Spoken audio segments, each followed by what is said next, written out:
What's up, Dub Nation? Rich with Let's Go Warriors back with you. And we were gonna do at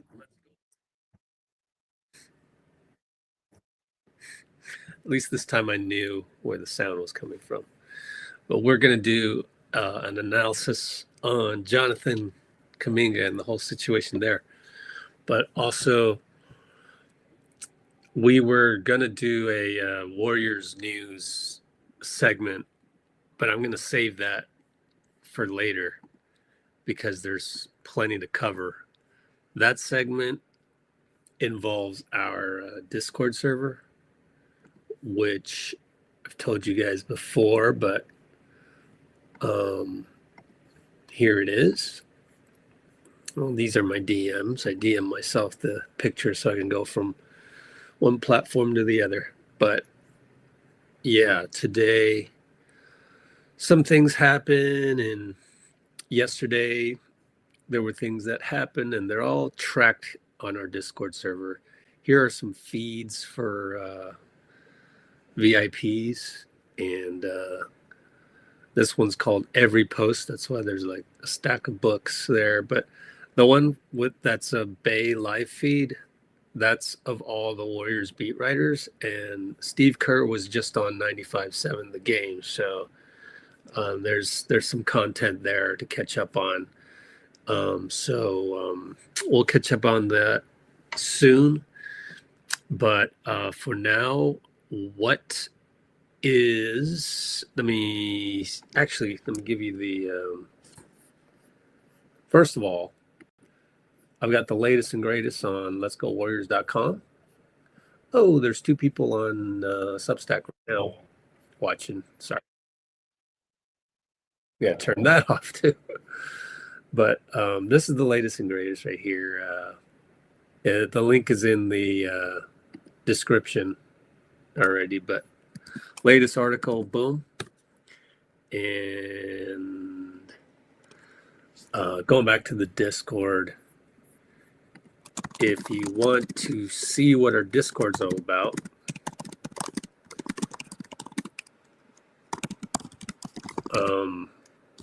feel free to check out the free version.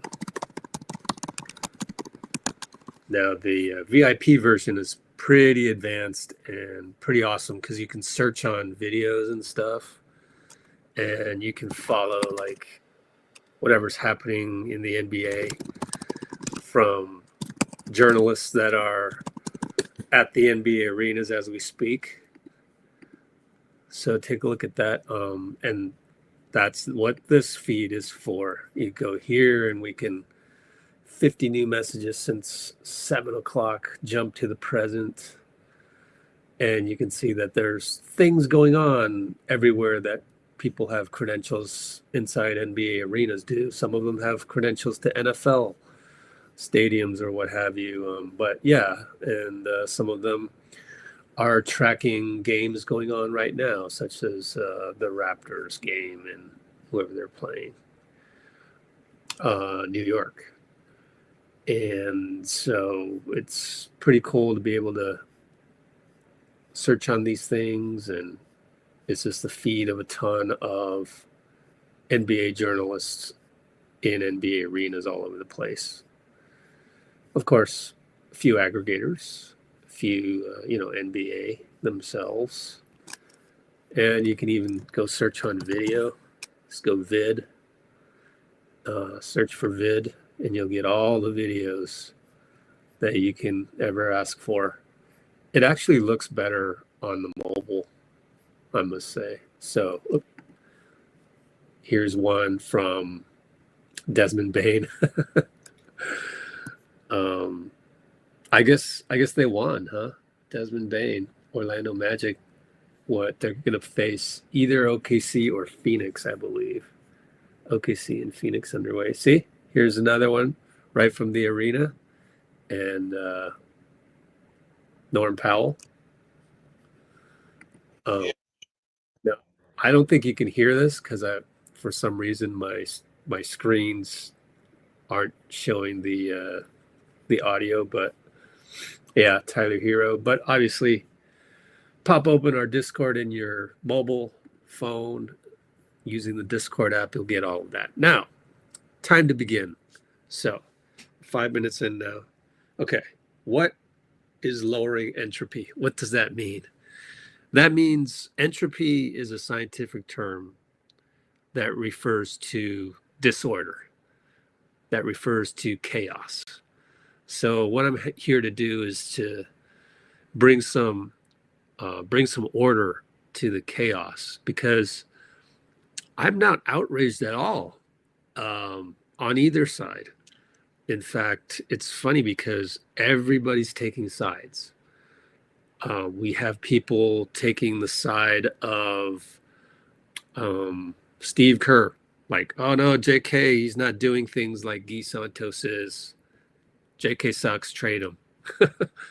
You've got people on JK's side that are like, this dude is talented. How can you not develop him right? What's wrong with you? You're tanking his value, blah, blah, blah. Steve, you're horrible at player development. And then you've got like both, like, he sucks and I'd rather have Guy in there all the time. Or, it's just a little ridiculous, because the way I look at it, it's like our team happens to be pretty deep. We have the ability to overcome a slumping Jonathan Kuminga. And let me remind you, I've showed you this before, but those of you new to all the live streams that I do, we're going to do one. We do one every game. There's a watch party. I've got another screen that records plays as they happen. And I'm excited also to announce for Friday's game, after the game, we're going to have Mark de Vries, a basketball journalist from the Netherlands, is going to chime in on Malevi, Malevi Leon. I can't even pronounce his name. But the new guy we picked up that used to play for the OKC Blue under the Thunder's franchise. So you know that they've got a program there that really does a good job of improving their players little by little. So that guy, Mark, he's going to jump on after the game. I looked it up and I double checked with him. I said, 11 p.m., 4 hours into the live stream on Friday, we'll still be here. So if you're around, that's 8 a.m. for you guys. And he said, yeah, it's doable. All right, let's look at Jonathan's game log. And by the way, I'm going to bounce back and forth. This might be a little disorganized sometimes, which is ironic because we're trying to put some order. We're trying to put entropy, lower the entropy of the fan base as much as I can, as much as they're willing. I mean, if you're just there and you want to be outraged, then there's nothing I can do about that. But yeah, the numbers aren't great. Now, remember, he came off of an injury. Then against the Pelicans, we all had a good game because that was we were in control of that game, even though we only won by 8. And then the OKC game, let's look at the New Orleans game and try to remember who played. Okay, Steph was not available in that one because he, I think it was against Reed Shepherd in the Houston game. And it just so happened, that JK, that was his last game out being injured with the knee tendonitis. So against New Orleans, we weren't expecting him to play a whole lot. And he actually looked pretty rusty, even though he was 4 for 8. I don't think there were much in terms of like jump shots. He just did the stuff that he's supposed to do, but 2 turnovers. Man, I'm tempted to go look at my notes. Let's just go ahead and look at my notes. This is what we do in live streams. I might go on a tangent and actually do some research, which takes some time, which in a normal video, edited video, you might not want to do. But I'm sitting here going, I would like to know the progression, because people, the word is often used, prisoners of the moment. You don't want to be a prisoner of the moment, but what that really means is people have a tendency, people who are of high entropy, people who are chaotic, and people who are easily get outraged, they what happens is start to think they start to think that every day is the same day. It becomes Groundhog Day for them. They think that because Kuminga got a DNP, that he's going to get DNPs throughout, all the way up until when he can first be traded, January 15th. And while we can't predict the future, there's a pretty good probability that it won't end up that he'll take DNP after DNP every single game up until January 15th. I mean, that's a lot of games, right? Still got another month. And where were we a month before this, right? What was that? November 9th. You know, BKRef, basketballreference.com, is one of the best websites you can have as a basketball fan. I don't know how you can be a fan without this. Like, this ought to be a prerequisite for becoming a fan. Instead of people just saying anything, let's go back and look at these are the files. These are the way that we record basketball games. And so Pelicans and yeah, we can go back to the Pelicans game, in fact, and let's look at the notes. Why not? So here's all my live streams. And this is a good reason for me never to delete any of them. But we can just search on JK, because that's how I take the notes. Jimmy entry pass to JK, post up, good. Next one. Fears pushes Jay in the back on an offensive rebound. Now, mind you, the Pelicans aren't that great. JK had a late pass to Will Richard, shot clock violation. JK took a three. It was a brick at the 12-second mark on the shot clock. Draymond had a turnover, and then he bricked another one from 16 with 16 on the shot clock and wide open. After that, let's see. We don't know. JK could have been on a minutes restriction. I think they may have said he was. I'm not sure. Post game, Steve Kerr on the podium. JK had a bad reach in, but we had a Jimmy to JK to Gary tic-tac-toe dunk. Timeout. We're up by 6. Second half, middle second half. Then he steps on the line. Then he turns it over again. BP wasn't even looking. It's those mindless ones that, kind of remind you of Gary Payton turnovers, where you're just, what are you doing? So I remember that one. He threw it to BP. BP wasn't even looking. It was in the back court, and then they get a three. Takes another bad three, but didn't hurt him because Buddy got a three. He attacked Yves Missy, but was short on the fadeaway.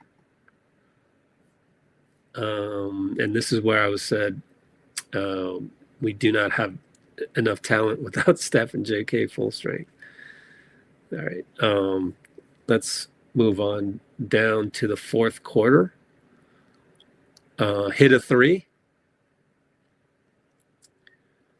early offense, although Sadiq Bey hit a three right back to tie the game. Wow. This was before I was doing the honest recaps. And then JK got a three over Looney. Gets beat by Sadiq Bey on an and one. And that's when Jordan Poole talks smack to JK. And the ref was like, hey, stop it. And JK was like, come on, this is Jordan Poole. We used to be buddies. And that's it.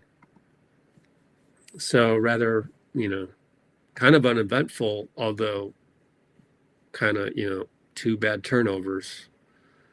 So that's the Pelicans game. Let's go to the OKC game. And let's look at BK Ref as well for reference. That's what it means, basketball reference. We make a comeback in the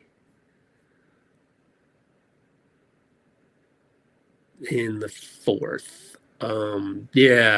JK 3 for 10. 7 rebounds, though. And again, 2 more turnovers. So let's kind of jog our memory on JK here. Find JK.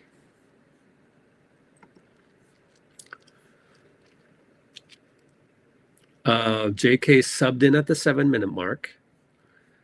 He could not get the rebound against Shea, although it was an offensive rebound. And I've talked about that where during the games, it just looks like JK is a little bit late. Kind of reminiscent of James Wiseman, but, he's got to work on that. He's got to work on the timing. Stop and pop jumper, missed it. Kick spray turnover, but OKC throws it away as well. Corner 3 is short. Here's where the ball stuck. But Buddy got a 3. And JK was on the still on a minutes restriction. See, I did remember correctly. So he went out with 1 minute to go in the first quarter. Second quarter, hey, hit a jumper. And I said, drink. Then got a dribbling turnover. But he did have a good tap of a defensive rebound. I do keep an eye on JK a lot in my notes because of the same old. Rebounding, is he cutting? Is he not turning the ball over? And can he make jump shots, which, as you can see from all his workout video, is part of his repertoire. So JK dribble turnover, and Wiggs goes 94 feet for a bucket. That's Aaron Wiggins, and we're down 15 at that point. JK gets a 3. His 3 probably isn't that bad over the last few games. 2 for 5, 1 for 3, 1 for 2, 0 for 3. So that's 4, 4, 8, 9, 10, 4 for 13. No, that's pretty bad. That's less than 25%. Yeah, the 0 for 3 really hurts, huh? Less than 33%. Less than 33%. Just about 33%. So the shooting woes are really kind of bad for JK. But he made that one, and it's we're down by 8 in the third quarter, 5 minutes, and then he had a nice defensive rebound tap, and he got the offensive rebound dunk. And he hits a jumper. No, he's short nail over J. Will. I would assume that's a make.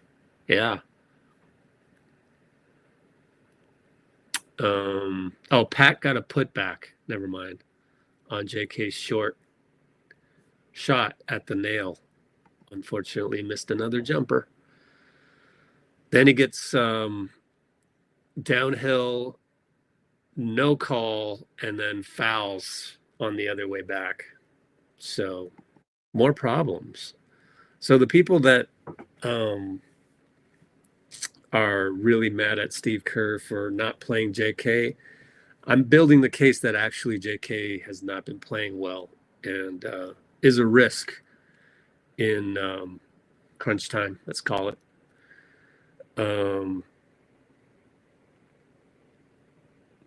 Wow, here's a rare good play with him and Seth Curry.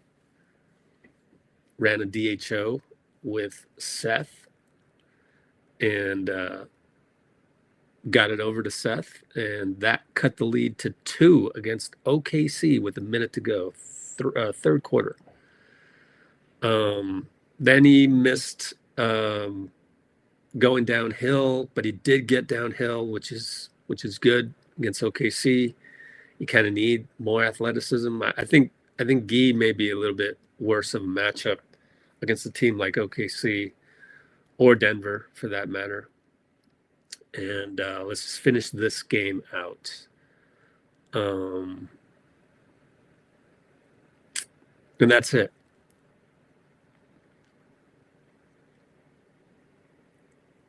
We were down 7, and I felt, Buddy gets a lot of hate. I thought it was good for Buddy to stay in that game when you're down 7.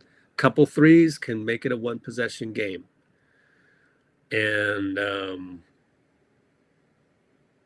Shea, you would think that, okay, maybe we want JK in there to defend Shea. But, there's no huge difference in that, and Buddy has been playing better point of attack defense, believe it or not. He has been. I wrote about it on the website right here. I'm going to take another look at the next game, which is Philly. So let's search on JK here, just for my own sanity. Bad turnover right out of the, under 8 minutes to go. Bad turnover. The ball stuck with him in the left baseline. That's the one where BP shot the horrible corner 3. Bruce, what's up, Bruce? And then JK couldn't get the offensive rebound again. I see it over and over again, just bad timing. Then he drove on Joel Embiid. Remember this? I did this on the Honest Recap. It's on the channel. He went too far under the hoop. He looked very rusty. Misses a jumper late in the shot clock. Buddy had to put back a JK miss. Missed another 3. Bad pass by Pat, actually, but JK was involved in that. It's not his fault. Later on in the second quarter, he finally hit a jumper, and then he dribbles off his left foot. So, people got to realize that he's making these really boneheaded mistakes. JK did feed QP, but we are down 18 to the Sixers at this point. He did get a dunk putback, so that was great. Then he missed a pull-up jumper attacking. And at that point, I said, JK is taking good shots, but they're not falling. He's 3 for 9, and he's not being physical.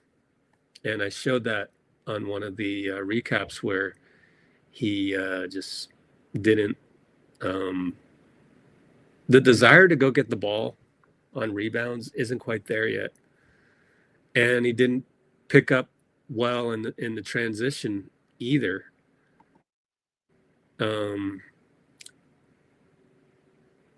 Did get a dunk from Moses via offensive rebound. We're still down 18, though. It's third quarter. And Melton hit a nail jumper, and that's when I said, why can't JK do that? If JK just hits the same move, the same shot as Melton on that one, dribble, stop, and pop, he'd be in good shape. Yeah, JK was on the left side against three guys, took a bank shot with the left hand. It was ugly, complains about a foul, then another fadeaway, missed another one. Drew a foul on Jabari Jabari Walker. And doesn't really have a go-to move, right? Get some water. Oh, here it is. Don't worry, we only got really one more game to look at, which is Cleveland, which is right after this. JK turnover against Andre Drummond, poked away by Edwards. And I remember doing this recap. I'm like, JK, you have Andre Drummond on you. You need to blow right by the guy. So he's really rusty and just can't find his rhythm. Again, JK mistimes a rebound. You see, I'm tracking these third quarter, and that's all she wrote. No notes for JK in the entire fourth quarter. And that's against the Sixers. So we've yet to even get to the Cleveland game. So now's the Cleveland game. Let's just get through this. Search on JK. It's basically listing everything JK did, whether it was impactful negatively or positively. He's hesitant on the left baseline. No power move on the left side. Had more power on the left side. 1v1 against Evan Mobley, but Evan got it blocked. Then he takes Craig Porter, and that's the one where he called for a screen with Buddy, and it was just mixed up because ideally you would want to go post up Craig Porter, but just that one was a broken play. 5 minutes to go, can't catch the ball, but the Cavs throw it away. I mean, had the Cavs and other opponents capitalized on some of these mistakes, could have been worse. JK got an assist to Buddy. At least he's being involved here. Look at all these JK notes. Then he went in and out dribble, reverse layup, smoked it. He got a block, but the Cavs put it back. He got out-rebounded by Luke Travers. Oh, man.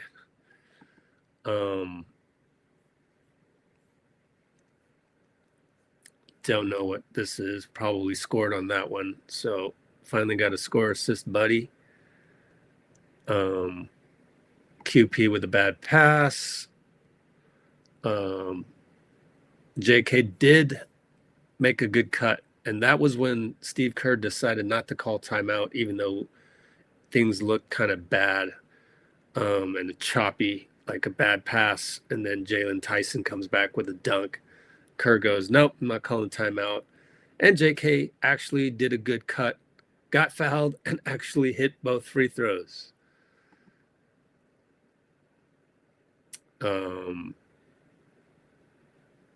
JK made a good attack, but Trace put it back.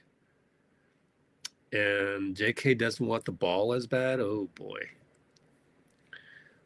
That one's a strange one. JK late on a help. We're only up 7 at that point. Faces up a smaller guy. instead of crab dribbling. And Trey smoked it. So he's not involved in a ton of plays here. Guy got a layup to start the fourth. JK was on the bench.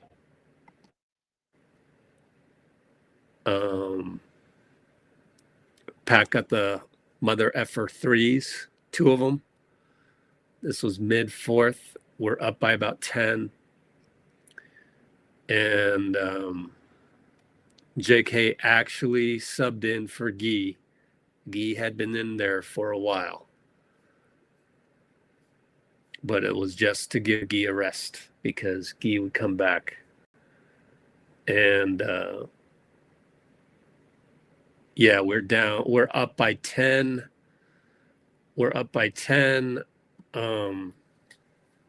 And Steve calls timeout, takes out JK. So I just don't see a lot of great plays by JK. So I think most of you guys were there with me watching these games. I think him being decided on to get the DNP against the Bulls because we had Melton and Jimmy come back. And we won. Turns out it was the right move. Also, Gary only played 4 minutes, so it's not like we actually played that many guys. 3, 4, 5, 6, 7, 8, 9, 10, 11 guys. So really we played 10 guys. Gary only got 4 minutes. And so the way I look at it is it's just a kid that's in a slump. Guys go in slumps. And when the other guy behind you is playing in a situation where there's also no Steph Curry, and you're playing the very, system-centric style where there's no, here, go get a bucket. There's nothing like that. Like, we're just not talented for that. We need to have certain pick and roll sets go with Pat Spencer and say Quentin Post to get things going. There's no Steph gravity to feed off of. And so I think in the moment, I think Guy was a better fit for that. And Tim Kawakami said something on Twitter, which was apropos, where it's like JK's mental approach is like, I'm just going to use my athleticism to beat you. Whereas Guy is like, I'm not as athletic, so I'm going to do all the little things like cutting and all that. So going forward, well, you got to go with the guys that have been winning you games. Today on 95.7, Steve has already said that he's going to go with Pat, even when Steph comes back. So, and that's on our Discord. So he's already rewarding one guy that has been making winning plays and contributing to the wins. Undoubtedly, everyone's contributing to the wins. Like, I don't recall someone having really a bad game against the Bulls, whereas we just went through the play-by-play, and against Cleveland, it didn't look like JK really, made a positive impact. Couple turnovers, and it's just like it's risky to put you in there when you're stepping on the line, dribbling off your foot, and mistiming rebounds. Oh, and by the way, you're 1 for 10 from the field, and not only that, you're 8 for your last 32. So you're in a slump, and we got a 10-point lead on the Cavs. I can't blame Steve for yanking JK at that point. So that may affect trade value and all of that. But then again, we'll talk about that in a second. I don't think it really does, especially when you see all the things online about, oh, the Suns and the Kings are probably interested again. And by the way, it's still been speculation. Like the actual names being dropped here and there, that won't happen until the trade uh, window opens up on December 15th. Then you're going to get like rumors here and there, but JK can't even be traded until January 15th. But just taking a step back from that just a little bit is, of course, everybody's going to go, oh, well, he's going to get traded now. Look at that, DNP. Oh, it's definitely, and I'm just sitting here going, well, it's not going to be Groundhog Day. So a lot of things can happen between now and January 15th. Now, was the likelihood that JK is going to be traded there? Yeah, I mean, it's always been there. Any sign of something going wrong with the Warriors, the first thing that you do is you look at that $22.5 million salary slot and you go, what can we do with this?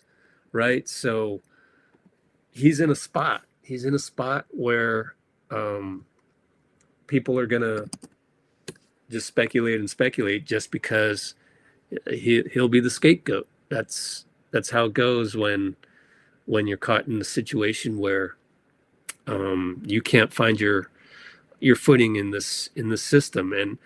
And my thing is I think it'll get better with Steph. Now he's going to need his opportunity to come through, but I think it will come through because Steph and Jimmy are healthy, and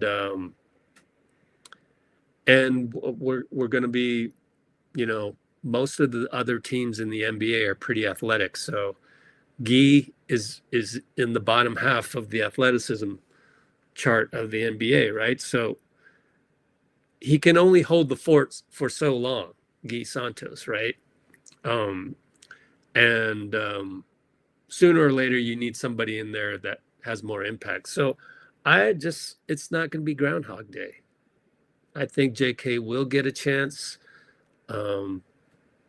Every coach would throw him out there and roll the dice and see what you get with Jonathan. Now you're either going to get a made bucket, a good cut based on, running the floor and all of those things that Steve talks about, or you're going to get the dark side, which is, it could be a turnover. It could be, not running back on defense. It could be dribbling off your foot. It could be dribbling into traffic and losing the ball when the intention was to kick spray it. So those little nuances, look, JK, if you cannot improve that on your own, then I've got to make a call as to whether it's too risky to have you out there at this moment in time. So there are many games coming up, and I think there will be many opportunities that present themselves where they're not like super risk heavy.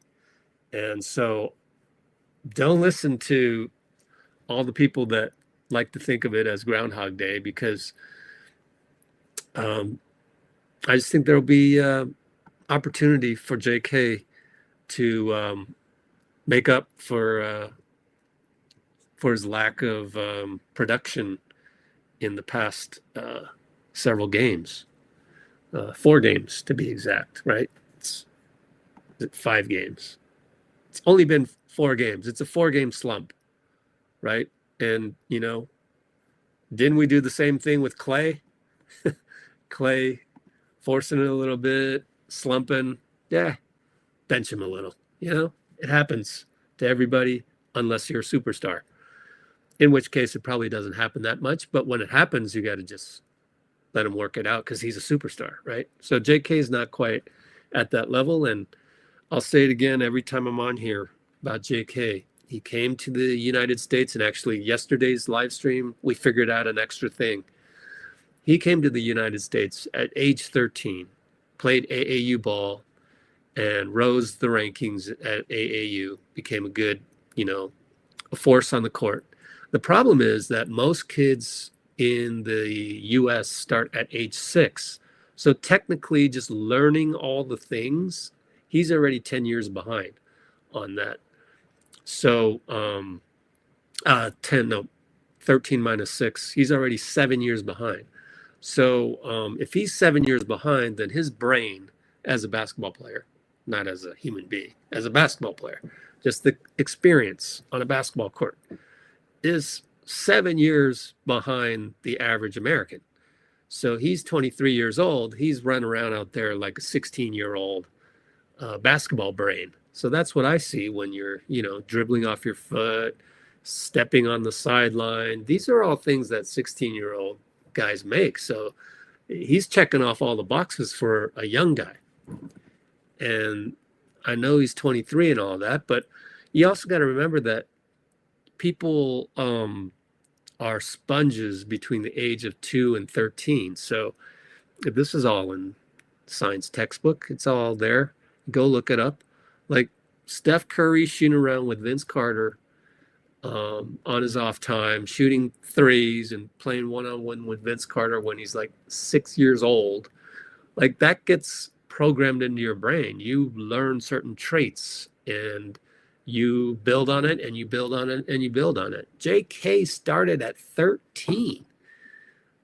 There's probably not even an indoor basketball gym in the Democratic Republic of Congo. And so he's been skipped out on all those. I would actually put that in my, little knowledge base for drafting kids. I think kids that come over picking up the game that late, I think that's a huge risk. I think you do need to start playing basketball between the ages of 2 and 13. So I don't know. JK caught the end of that. 13 years old, hits the window barely. But yeah, so yeah, I'm just Tim. But I'm explaining, but I'm explaining that you're saying that I don't know if he fits with Steve. I guess you're saying it all. But yeah, just we haven't 4 games without Steph. So 4 bad games without Steph so far since JK has gotten back. So we haven't seen him with Steph. So let's see him with Steph. And before we make any rash judgments, I'm going to allow a basketball player with the 16-year-old's brain in terms of basketball. I'm going to allow him 4 bad games. And it is the system too. Like it's not, okay, Steph's not here. Everybody go try your turn, my turn, And Pod started basketball at age 14, but he started organized sports, i.e. baseball, very early. JK did not have that.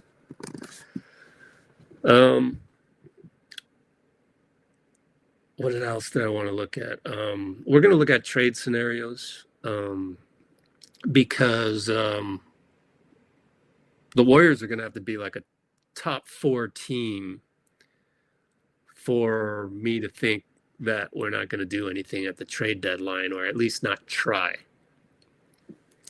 So, yeah.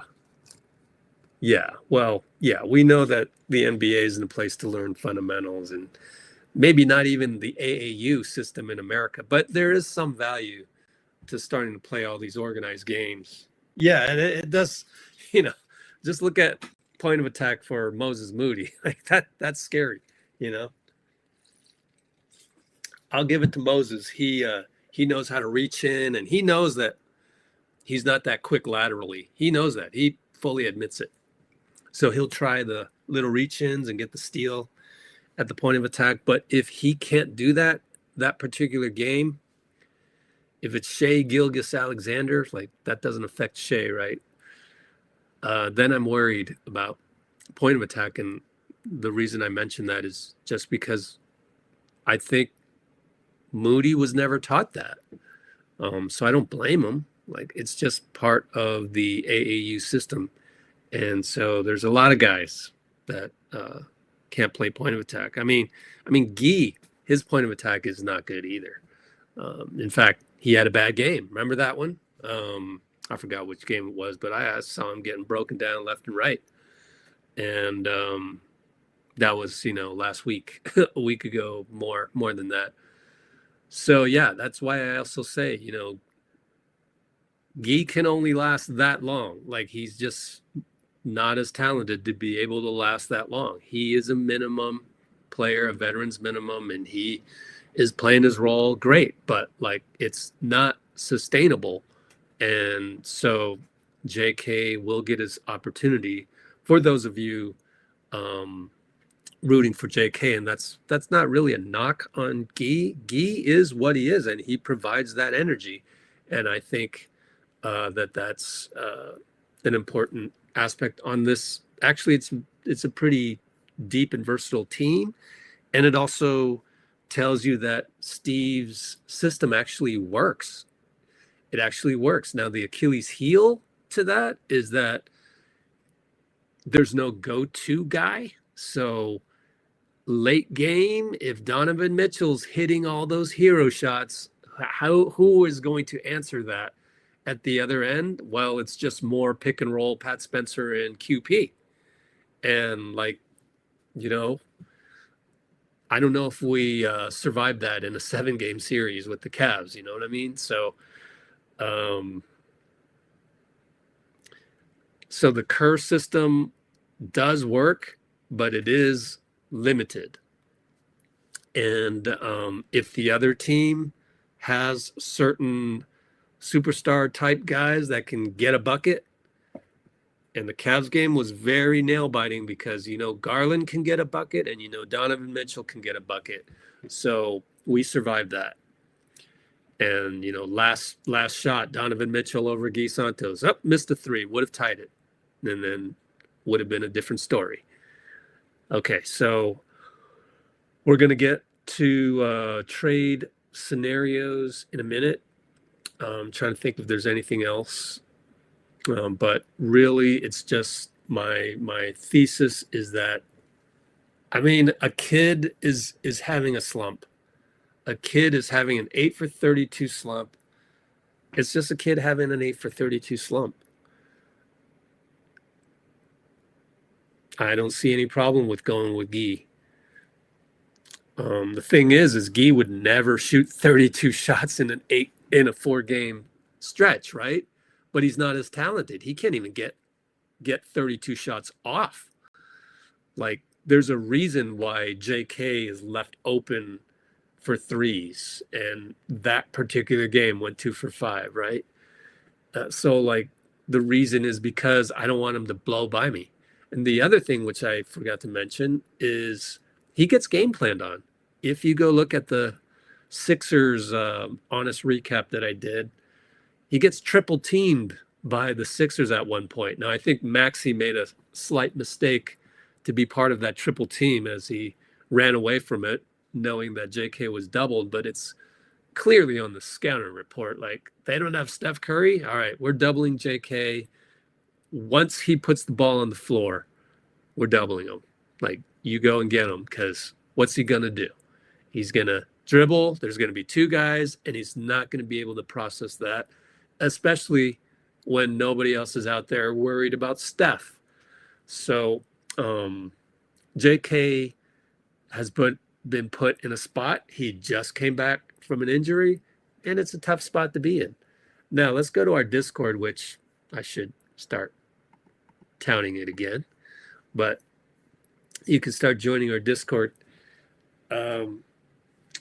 One thing I want to go through is just some of the outrage out there and what my response to that would be. But let's look at your comments and check and see what you got. Yeah, played like okay, yeah. So I'm glad you brought that up. Wish he played like Aaron Gordon. First of all, Aaron Gordon has matured, and he's now much older than J.K. and paid his dues. Long time with the Orlando Magic, and probably wasn't even close to the level that he's at right now when Denver won the championship, right? And yeah, that's a good archetype for J.K. But at the same time, you know, it's okay. Like I'm glad you brought this up.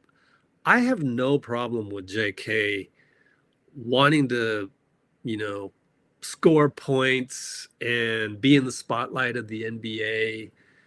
That's what we all dream of when we're kids. You know, you turn on the TV and there's Michael Jordan, there's Kobe Bryant, there's even Shea Gilgeous-Alexander. Like one thing to remember is every champion out there, and people are going to go, oh, well, you don't want to win championships. I'm like, wait a minute.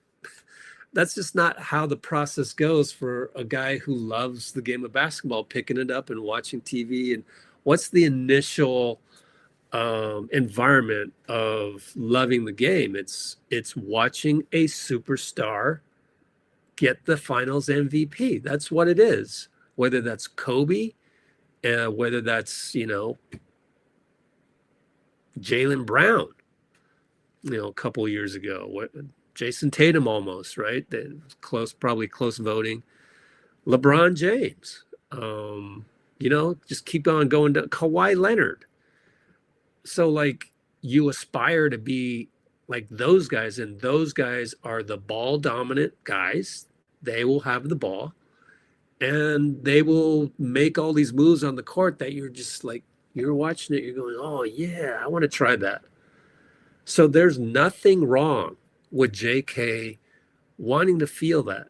He comes here, he gets drafted, and yeah, we need to talk about the Golden State Warriors drafting process. I think they've learned from this.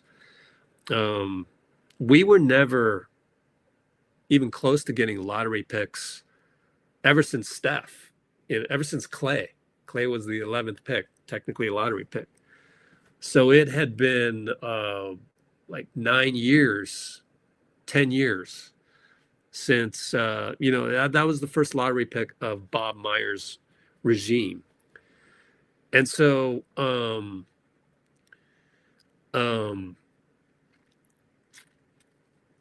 I guess I'll catch up to you guys in the chat, but I don't know. Don't fight with each other, man.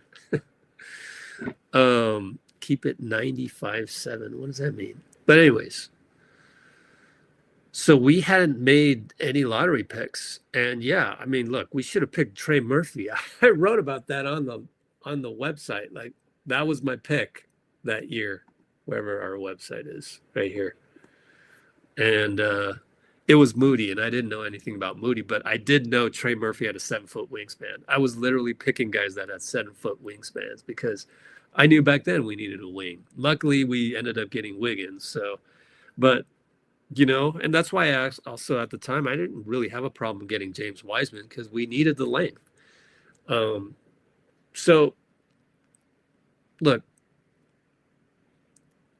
it's not like OKC, like, they have experience picking these guys. Sam Presti has been picking lottery guys that have become MVPs since Kevin Durant and James Harden, Russell Westbrook. And so like, man, I don't know that for sure. So I think it's Sam Presti. You can correct me if I'm wrong on that, but has been pretty close. I mean, he's hit on Jalen Williams. He's hit on, targeting Shea in a trade. He's hit on all these other guys, but lottery pick wise, the guy has experience with that, and Bob Myers didn't. And I think it was more understanding. The other problem at the time was that we thought Clay would be Clay forever. Okay. Has anybody out there said that? I think that statement alone should justify more people watching me talk on here.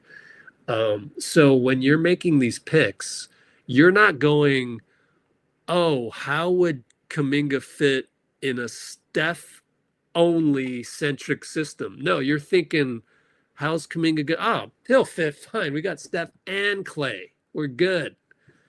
So people forget that. Like, then we lose Clay because his ego's humongous and he wants to start all the time.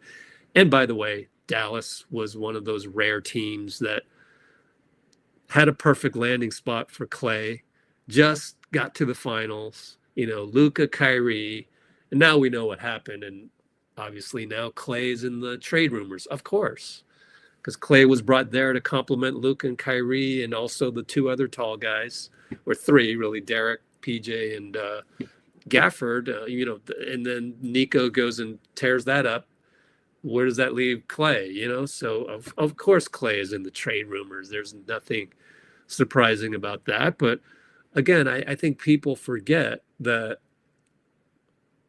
we thought our draft picks would be integrated with Steph and Clay.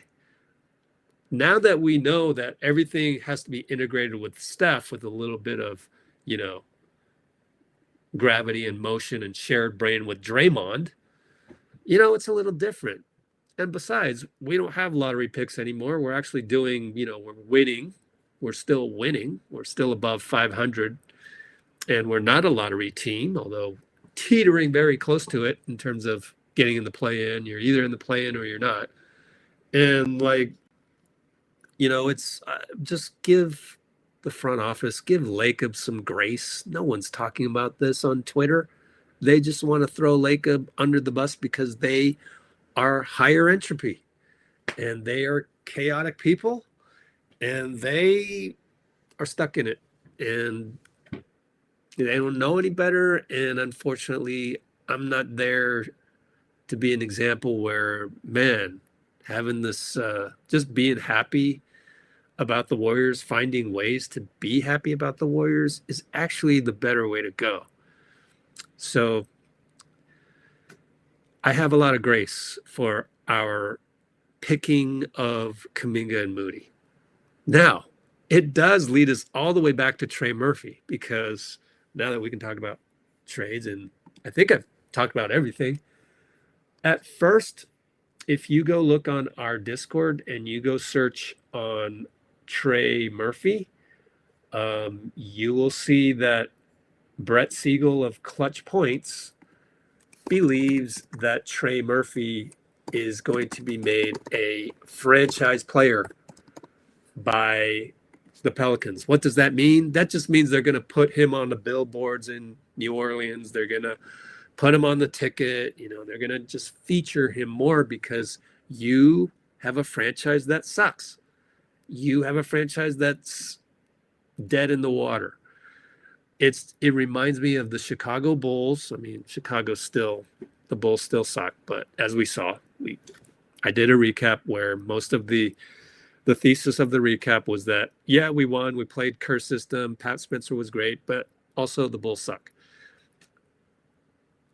Well, the Pelicans are in an even worse spot because their number one pick from a long time ago, he can't stay healthy. And last year they had a whole bunch of injuries, which it goes off the rails. And so here they are. By the way, I am unable to look at your comments in real time. I'll come back to them, but thank you for mentioning that stuff. And it's okay if you disagree with me and stuff, but Trey Murphy is going to be considered, and I should go in this channel, is going to be considered a featured player in every post. Trey Murphy. So every post is a channel where I curate them, but I get really the news from here that comes in live. It's instant feeds from Twitter, and also I look on Instagram because my feed on Instagram is pretty tight. But most of it is Twitter. Shams, Mark Stein right here. So let's look at Trey Murphy. So, right, see, Chris Dodson and Brett Siegel. See right here. say Warriors, Lakers, and others in the West are interested in Herb Jones, so you may have heard this, and the Pelicans will make Murphy, almost said Furphy, not the dude, not the Furphy dude, Trey Murphy, the face of the franchise, which would suggest that he is untouchable in a way. But here's my argument to Joe Dumars is hey, look, wouldn't Jonathan Kuminga sell a whole bunch of tickets more so than Trey Murphy? And that's the angle you got to wiggle yourself your way in there. Now that I've mentioned Trey Murphy, and it was a segue kind of from, the Moody pick, the Trey Murphy pick, to talking about Trey Murphy as the face of the Pelicans. Can we convince them to change their minds to be Kuminga the face of the Pelicans so that we don't have to throw another first round pick? Let's take a step back. As I said over here in the commentary section, which if you are a VIP, like VIPs on our Discord, either they pay the premium price, which is only $5 a month, which is like Substack. I might actually run a deal where if you sign up for the Substack, you get the Discord for free. I got to think about that, maybe for Christmas or something. But in the commentary here, people like Shivansh, and I got to hook up Tim Kono. So I got to email you, Tim. I'll hook you up. But like, this is where we can comment on stuff. And Lori originally donated the first Let's Go Warriors laptop. So she is of high fame. Dina gone. Okay, so here's where I said, hey, look, Jake Fisher just wrote, and this is also overlaps into Warriors news. So tomorrow I'll do a live stream. Hopefully it won't wait until 8 p.m. My bad on that. I had a rough day. But you'll read that Jake Fisher says, oh, Miles Turner. That's, the salaries kind of match with JK. But what I noticed was this was not a source-based theory. So it's just his opinion. And of course, Miles Turner would be, anybody near JK's salary would be, in speculation. So you got to be careful of what's actually a true rumor versus just somebody saying it. We had somebody, an aggregator, go, oh, the Suns and the Kings are interested in Kuminga because that's what Dalton Johnson said. But actually, you go to Dalton Johnson's Twitter and it just says, oh, the Suns and Kings were interested in the summer. Therefore, you'd assume that they'd be interested now. Okay, we'll get to the Suns and the Kings in a moment. But one easy way to do this is you go to BKRef salaries, search on that, click on player contracts, and let's just find Kuminga. Go to Kuminga, and these are all the guys that you could trade for. Now, you need to be within 120% up or down, and we're at the second apron, so actually that's not really going to work. So it needs to be very close such that we can throw in a filler and match the salaries, okay? It has to be pretty damn close. Okay. The first thing, though, is Giannis controls the trade market. Even Brett Siegel has said this. Giannis is the first domino. JK is not going to be traded, even though January 15th comes after December 15th. You would think that if somebody really wanted to trade for Giannis, they could get it done in a month. Okay, whatever. But if they couldn't get it done in a month, Jonathan would still have to be prioritized before Giannis. Like, if I'm Lacob, I can't trade Jonathan if I still think I can get Giannis. So that's another video that we got to talk about. But I looked at all the scenarios, and let me tell you, I don't think Milwaukee wants Jimmy Butler.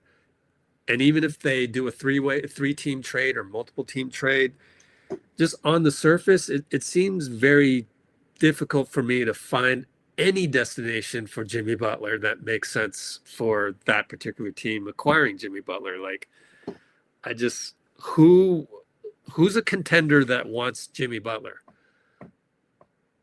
I mean, who can do it? Like Denver? I don't know. Like, it just at first glance, I haven't gone through all the contenders, but if you're not including Jimmy Butler in the deal, well then we'll come back to Trey Murphy. Okay, we'll come back to it. Like I said, we got to go top down. We got to start with Giannis. That's if there's one thing other than being low entropy, if there's one thing I impart to you guys, anybody watching this, is when you're looking at trade scenarios for the Warriors, start at the top. Don't start at Trey Murphy. Start at Giannis. Don't you want Giannis before Trey Murphy? Well, then try and get Giannis, right? So think of all the ways to get Giannis and see how the dominoes fall after that. That's a thing that nowhere else, no other Warriors channel is going to advise you on doing. And I have found that super helpful, super duper helpful, because we've been able to shoot down last year's trade deadline rumors. Oh, let's get Jonas Valanciunas. We're sitting here going, why would you do that when you could go and get, I don't know, you could spend all that energy you're trying to get Jonas Valanciunas, random casual fan. You should focus your energy on figuring out a way to go up the chain, which is maybe Vucevic. And then if you're dead set on Vucevic, why aren't you dead set on something else? And guess what? It turned out to be Jimmy Butler, pretty high up the food chain anyways. So we were right about that. Okay. Giannis makes 54 million. I think it's very similar to Jimmy. Okay, well, the only other way to do this is to Draymond Green, you are no longer a Warrior. Okay, so if you assume Jimmy Butler, nobody wants Jimmy Butler out there. I mean, this is a rare situation where I feel like nobody else wants the guy out there. I actually think that Draymond and Jonathan, at least straight up, and when you look at these trade scenarios, you always try the first straight up one. Of course, there's more 3, 4, like we just Alex Tuhey was part of a 7-team trade, which was a record breaking for the NBA, right? And we just waived Tuhey because of his knee surgery and got Leon. So we'll talk about Leon again. Reminder, Friday after the game with a guy from the Netherlands that I met at Warriors practice. He was here to interview Quentin Post. But I will not be going back to Warriors practices anymore because I concluded that it was kind of a waste of time for me. And the rules of the NBA do not allow me to show you like 3 minutes of Seth Curry shooting around. Really, I'm not allowed to show you that. So why should I go? You know, I'm not allowed to show Quentin Post's entire 5-minute interview that I recorded on my phone. That's not allowed. So, okay, what am I doing there? Now, if I were to drive all that distance to maybe interview Ron Adams, that would be cool. But I just don't know that we'd get enough views to justify that. I think we'd get way more views watching Seth Curry hit some shots in a row in practice, after practice, than a super in-depth interview with Ron Adams. Until that changes, then I probably won't go to practice. But I go on these tangents, right? So that practice, I met a guy from the Netherlands. He was here to interview Quentin Post, so he can give us the update on that. And he happens to know Malevi, who they call Mally Leon, our new two-way player. Back to the lecture at hand, which is, again, if we go for Giannis, I have concluded it's got to be Draymond and Kuminga. I just, unless some other rumor comes up, and there's plenty of time between now and January 15th for something to come up, because for Giannis, it's going to have to involve Kuminga and Draymond, even if the final destination for them is not the Bucks. Let's go back to Trey Murphy. So now that we've taken care of the major domino in the trade market, let's go to the next one. First of all, I used to have sort of a little flyer on Zion. I'm like, all right, maybe if Zion's healthy, maybe we can get up to the $39 million salary, throw in Moody, a pick here or there. Speaking of picks, we'll go back to this, but you got to cross Zion off the list at this point, man. That guy has been injured so many times. I think it's just damaged goods. It's done. All right. Picks goes back to Giannis. Let's just go look at the Milwaukee cap sheet, just to have it on the screen and feel more comfortable with the more times you look at these numbers, the better you feel about it. And in fact, they've got next year, which is $58 million, which is guaranteed. And then the next one is a player option. So it doesn't quite match up with the strategy right now of Mike Dunleavy to have everything off the books in summer of 2027. However, we will have to extend Podziemski before then. So the only guy that will be on the books is Podziemski. I'm 99% sure of that right now. So even Quentin Post will be a negotiable thing, but people forget, like, even my dad was mad about this. Why don't we sign Quentin Post for, more long term? Hey, look,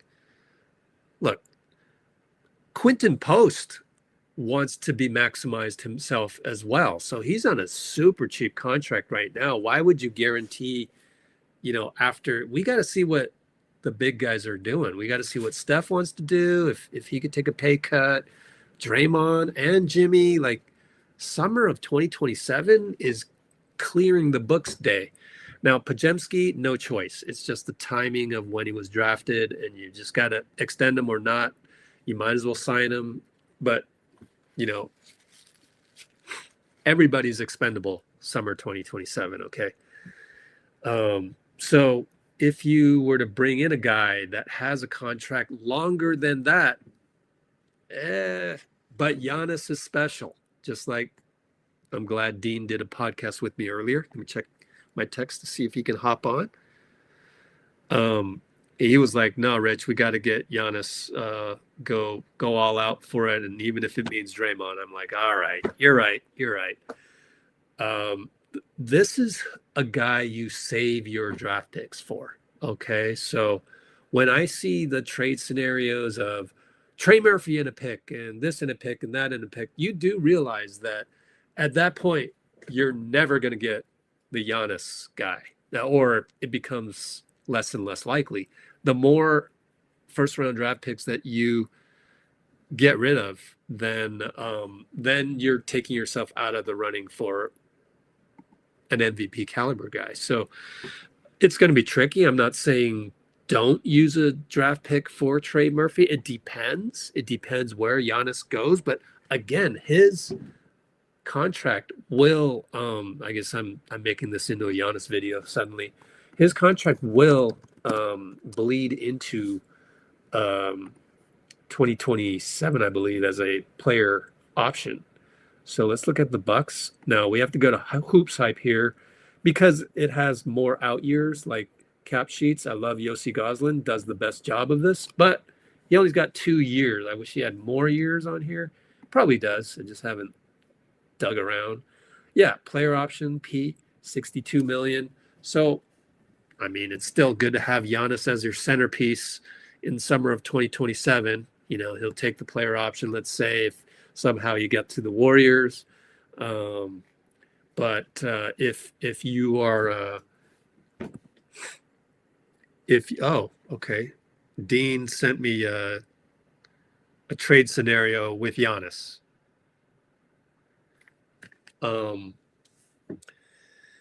So you want to save your draft picks to get a guy like Giannis, okay?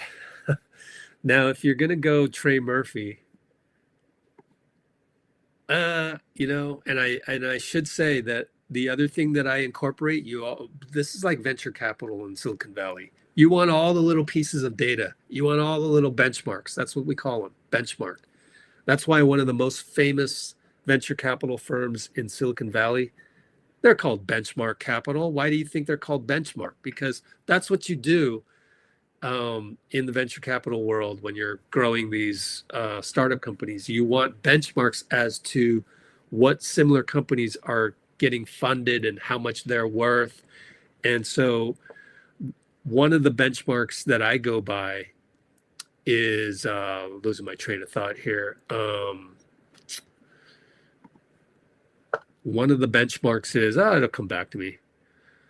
Let's go back to Trey Murphy. One of the benchmarks is what trades almost happened. And my sources told me, now look, I don't get sources a lot, but when I do, they're pretty reliable. Now, I have been wrong before, but this one, this source was through the owner. Why the owner? Well, the owner's from Fremont. Fremont, the city across the bay from me over here. Take the Dumbarton, you're in Fremont.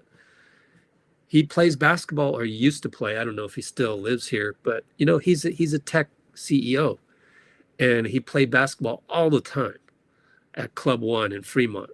And I know a few guys, so they happen to know him. And so I was told, look, I'm pretty rock solid on this one.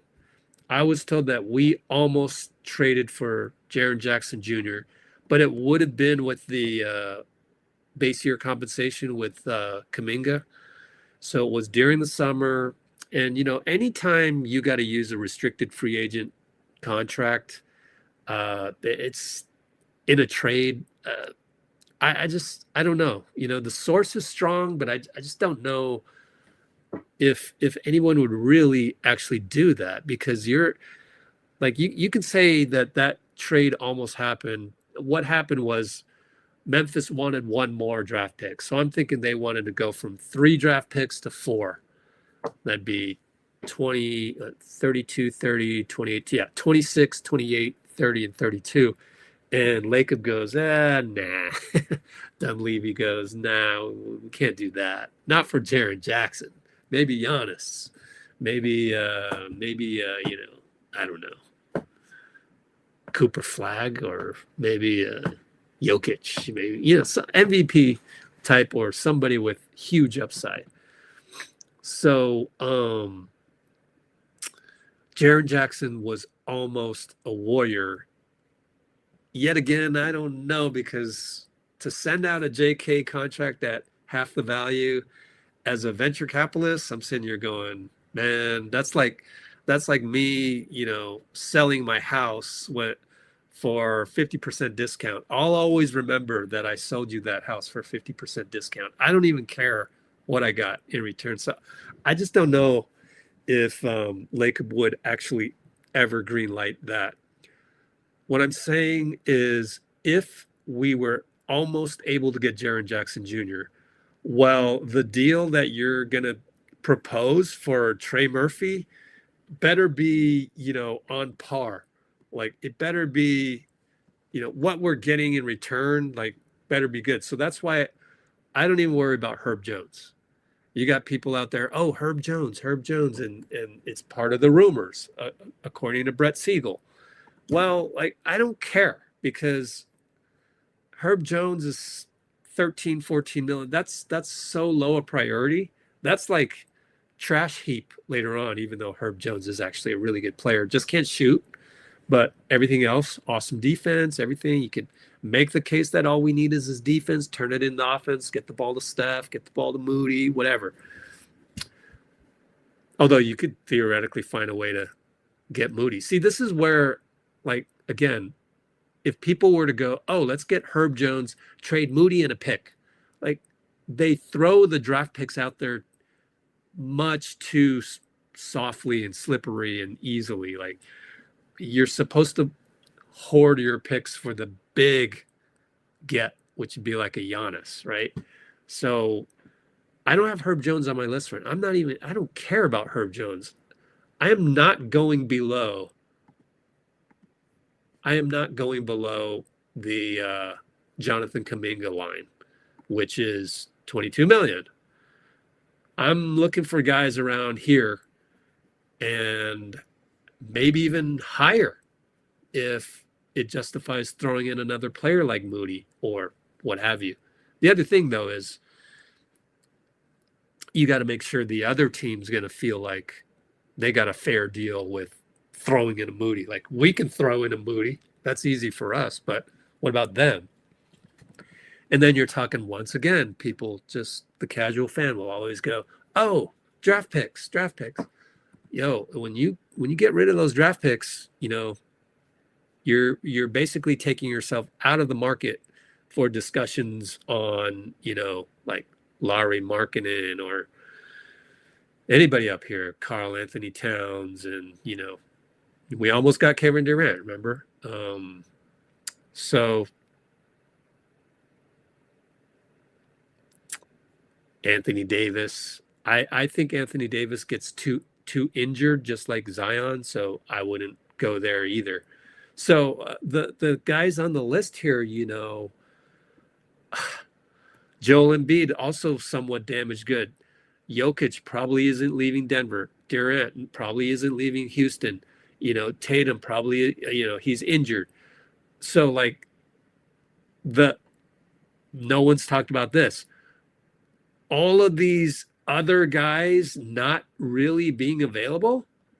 Devin Booker, like Phoenix wants him to be the face of the franchise. And by the way, they're like 4 games above 500. Why would they do that right now? Like, you don't want to piss off the fan base yet again. They adore Devin. Like, it's looking like we got to go all in for Giannis, doesn't it? Just look at the list.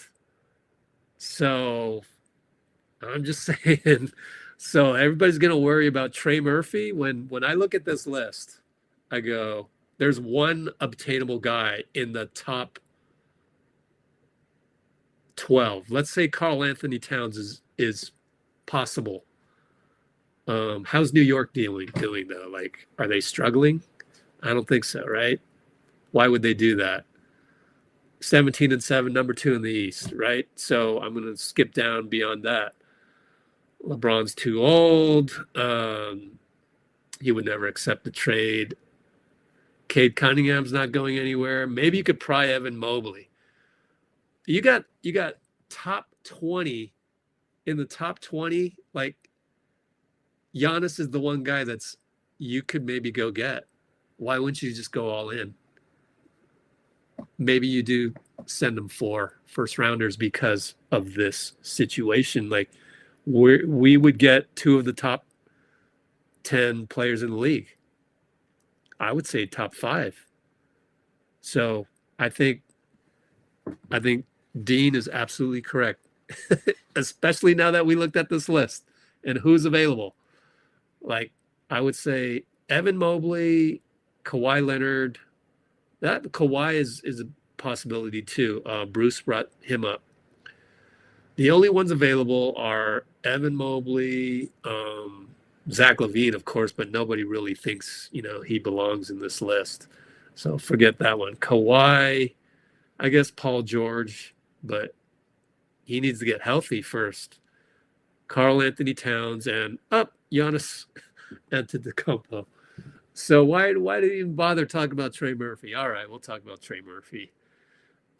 Just the thing is I think we can convince New Orleans that Kuminga can be their face of the franchise as I come back to this. And I've talked for way too long, but a lot of it is just kind of like how I deal with things, how I try to lower entropy. Okay. And Bruce doesn't even look at trades, but the reason why I do is because I know that I've got the cap sheet in my back pocket. I've got long-term salaries on Hoops Hype.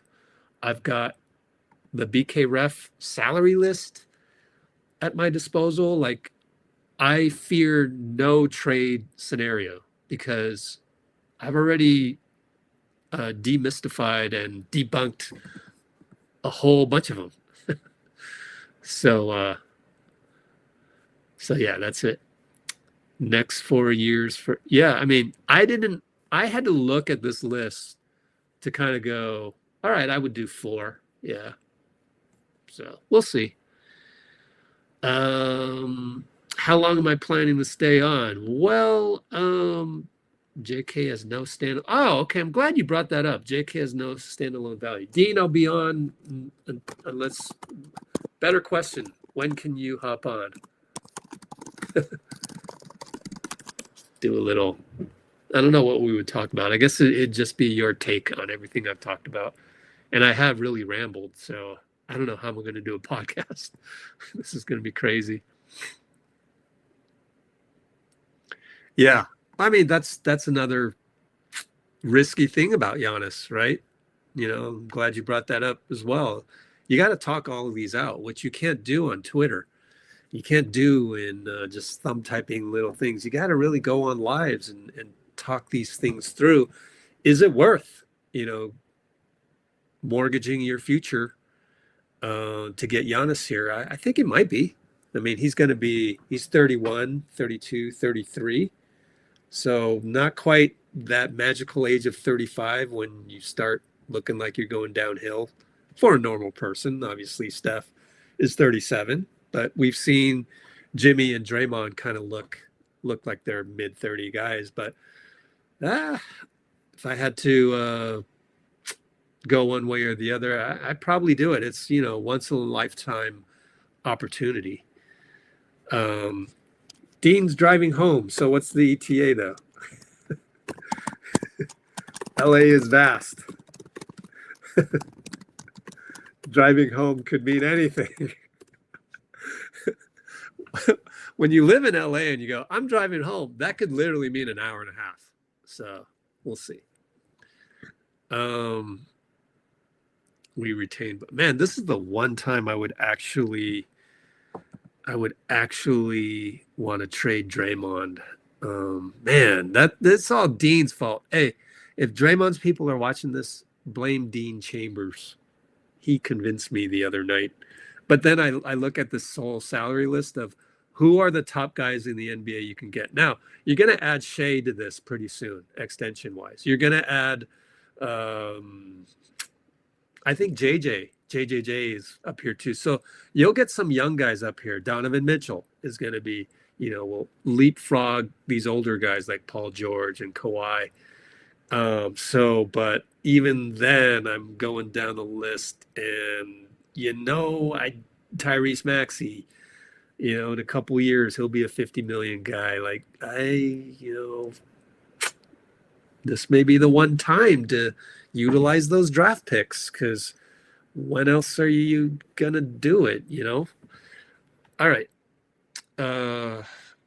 You mentioned Looney, Uncle Looney. JK has no standalone value. Let's talk about that real quick. I actually think that he does. We know the Suns were interested, the Kings are interested. I go back to the Trey Murphy trade.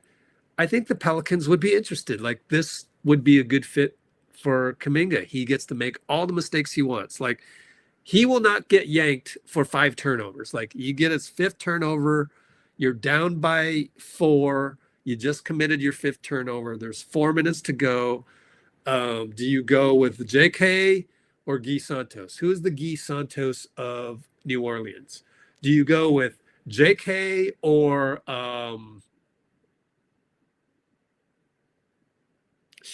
Herb Jones even? Who would you put in the last 4 minutes? Right? I'm making a poll, but who would you put in the last 4 minutes to close a game if you had both on your team? Herb Jones or JK?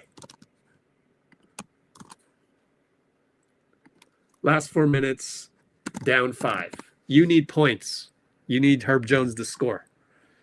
I would pick JK, and I think most GMs know that. So to get to your point, I'm going to disagree with you on that. I do think JK has standalone value. I think GMs understand that, one thing that's very helpful is when you listen to the other coaches on the podium talk about Oh, the Warriors are so different than the rest of the NBA, guys.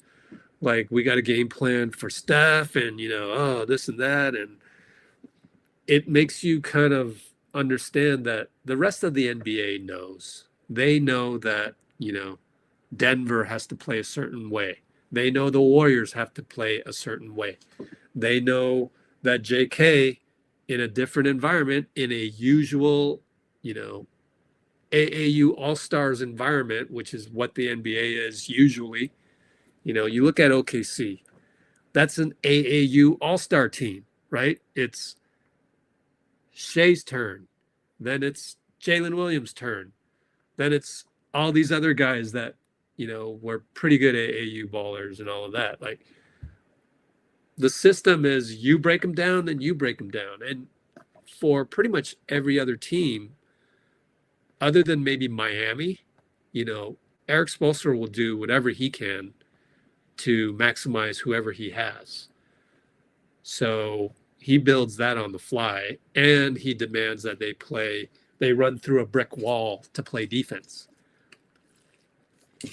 Miami's different, Denver's different, and the Warriors. There are 27 other teams doing it very differently. So I guess you guys don't agree with me, but that's why I'm on here. I'm here to challenge. There's only been 3 votes. I would definitely, like, hold on. Here's what I didn't say. Who would you have to close a Pelicans game? Not Warriors. Down 5 with 4 minutes to go. You need buckets. Herb Jones, JK. Not the Warriors. Is that a misunderstanding we had? Do you think Dubs will have to add compensation? So it depends. That's why I'm saying, hey, Pelicans, you want to make Trey Murphy the face of the franchise. Wouldn't it be better to have Kuminga? I mean, Kuminga's a better dunker. He's got more repertoire than Trey. Trey is more of a complementary piece. Kuminga fits you guys. Trey fits us. But yeah, you probably have to throw something in there. But I would only do that if I knew I wasn't getting Giannis. So it's going to have to wait. All right, well, I think I'm done, unless I have to translate Chinese right here. All right, so I think we're pretty much done here. I think I've said everything. Did I leave anything out? I don't know. The other thing to remember, one more time, it's not Groundhog Day.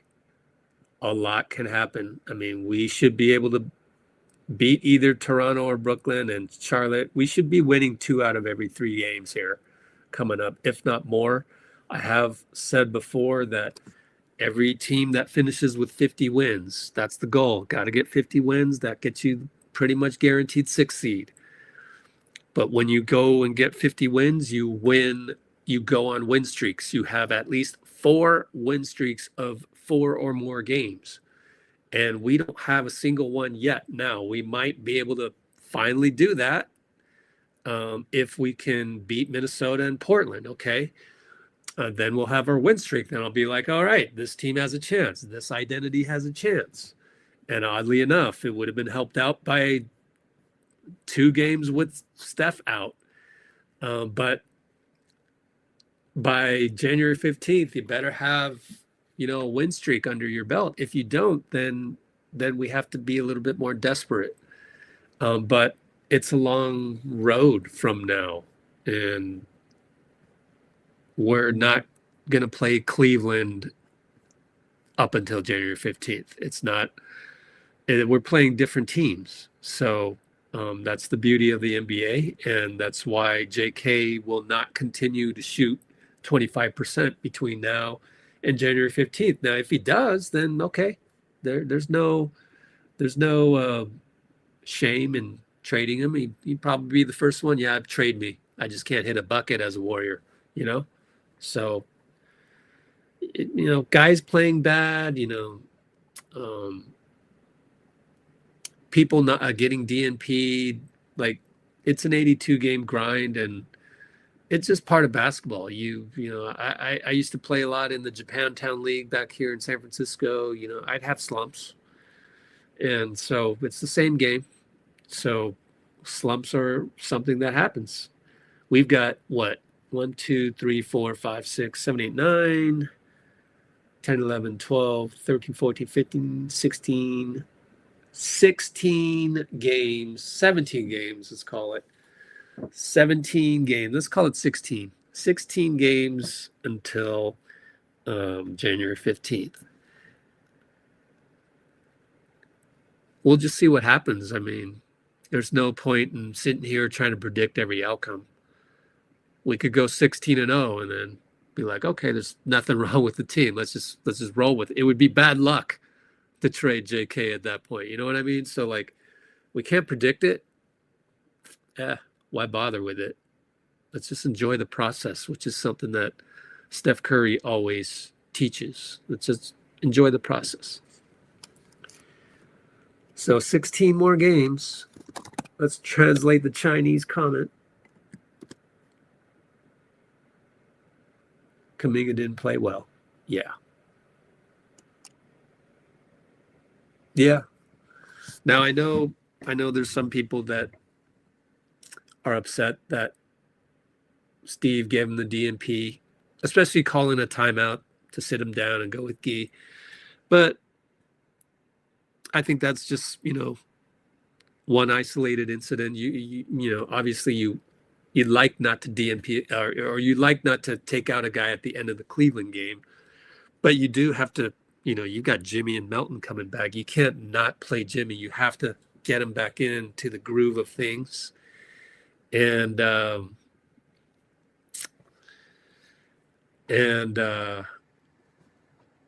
you have to play Melton. So you end up with Kuminga's off the list. Well, that doesn't mean he's off the list for good. Steph Curry's coming back. His gravity will help JK because when Steph's gravity isn't there, JK has to deal with the double teams once he puts the ball on the floor. It gets tough. Yeah, so JK, I think people are really down on him right now in a slump. And you guys are showing that with the Herb Jones voting. At least somebody voted for JK. I don't know what the impetus is for that. I hope you guys are rooting for JK. He can play better. Let me put it this way. One thing I didn't talk about. Here's another thought experiment for you. Let's do this before I leave. We'll let Dean come on and then I'm going to shut up because I've said enough. It'll just be a marathon. It's going to be, I'll give you 10 minutes because I have to look at things where I gotta edit this thing. Let me give Dean a background as well. I just used the purple background, Dean. It looks better than the thumbnail because the thumbnail has a lot going on in it. So try the purple background. It's meant to signify to go join our Discord, even if it's the free version. You can see what else did we get here?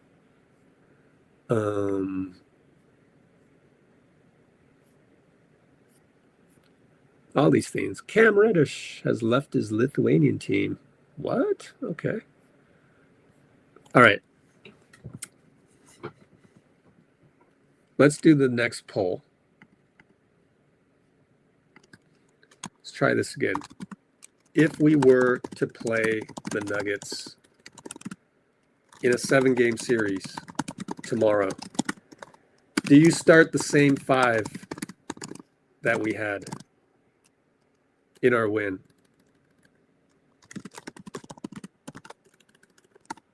And that would obviously mean Al Horford and JK.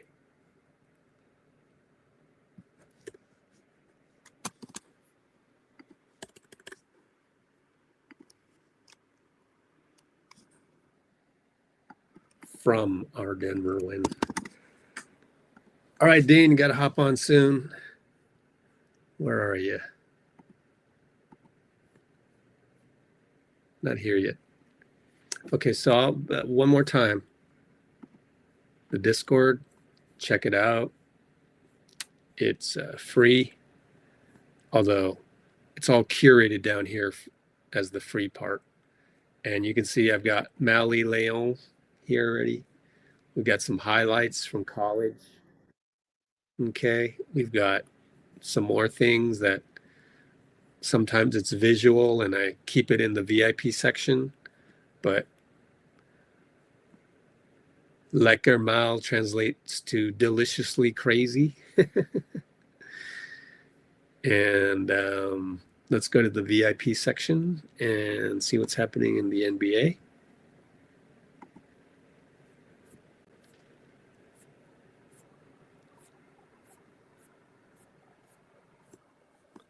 Desmond Bain. I just lost 35,000. I got to get it back somehow. Dang, man. It's good to be an NBA player making millions, $1 million a week. Yeah, JK with the fadeaways. You know what? Just make them. I used to make them. Dean Chambers in the house. Let's get him on. Let's see. I got to change the format to this. Hey, Dean. The background's not working for some reason. Sorry about that, Rich. Oh, that's okay. All right. Take it away, Dean, after you heard me. Hey, thanks for chiming in on your drive back. It's pretty cool. Absolutely. Absolutely.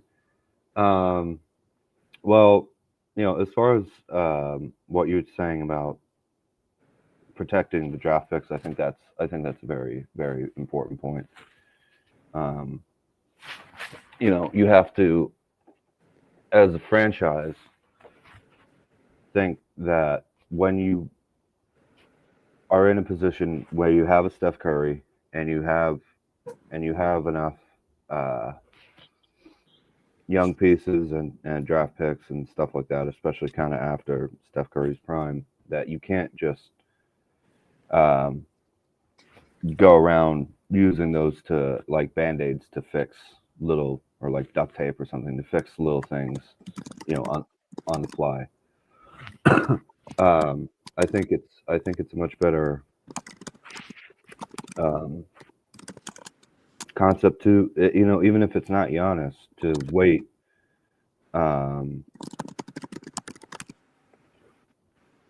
until there's a major prize to go get. And I'm not sure. I'm blanking on his name. Who, the New Orleans guy you're talking about?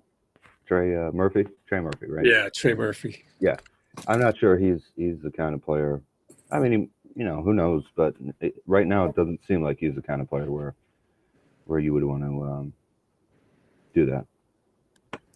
Spend even one draft pick? Why? Because he's a good complement. He can play defense. He can nail the three. He's probably one of the best 3-and-D wings out there.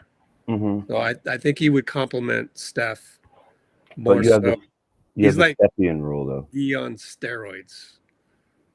Yeah, the Stepien rule. So give him the Eric G tells us not to deal the 26. So send him one of them.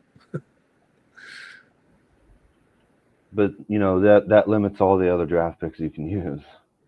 Like that 2030 pick that we sent out to get Chris Paul. That threw kind of a wrench. Yeah. 2030 pick is right. That one is still a problem. You can do swaps and stuff like that, but they're not as valuable. It's debatable. Okay, it's debatable because again, you're looking at you're looking at Steph's window, and All you right, look who cares? around. Who cares? Yeah. So doesn't that counter what you just said a little bit? No, because you're trying to use all those assets in a much bigger deal than replacing one wing with another. You know, especially a guy who's not going to be that second or first scoring option or something. You know. Yeah, but Steph's window is closing, and I just think Trey Murphy is the ultimate complementary piece. If not, a guy like Cam Johnson, but Trey Murphy's better than Cam Johnson, or Mikal Bridges, but Trey Murphy's cheaper than Mikal Bridges. Hmm. We need a Wiggins type.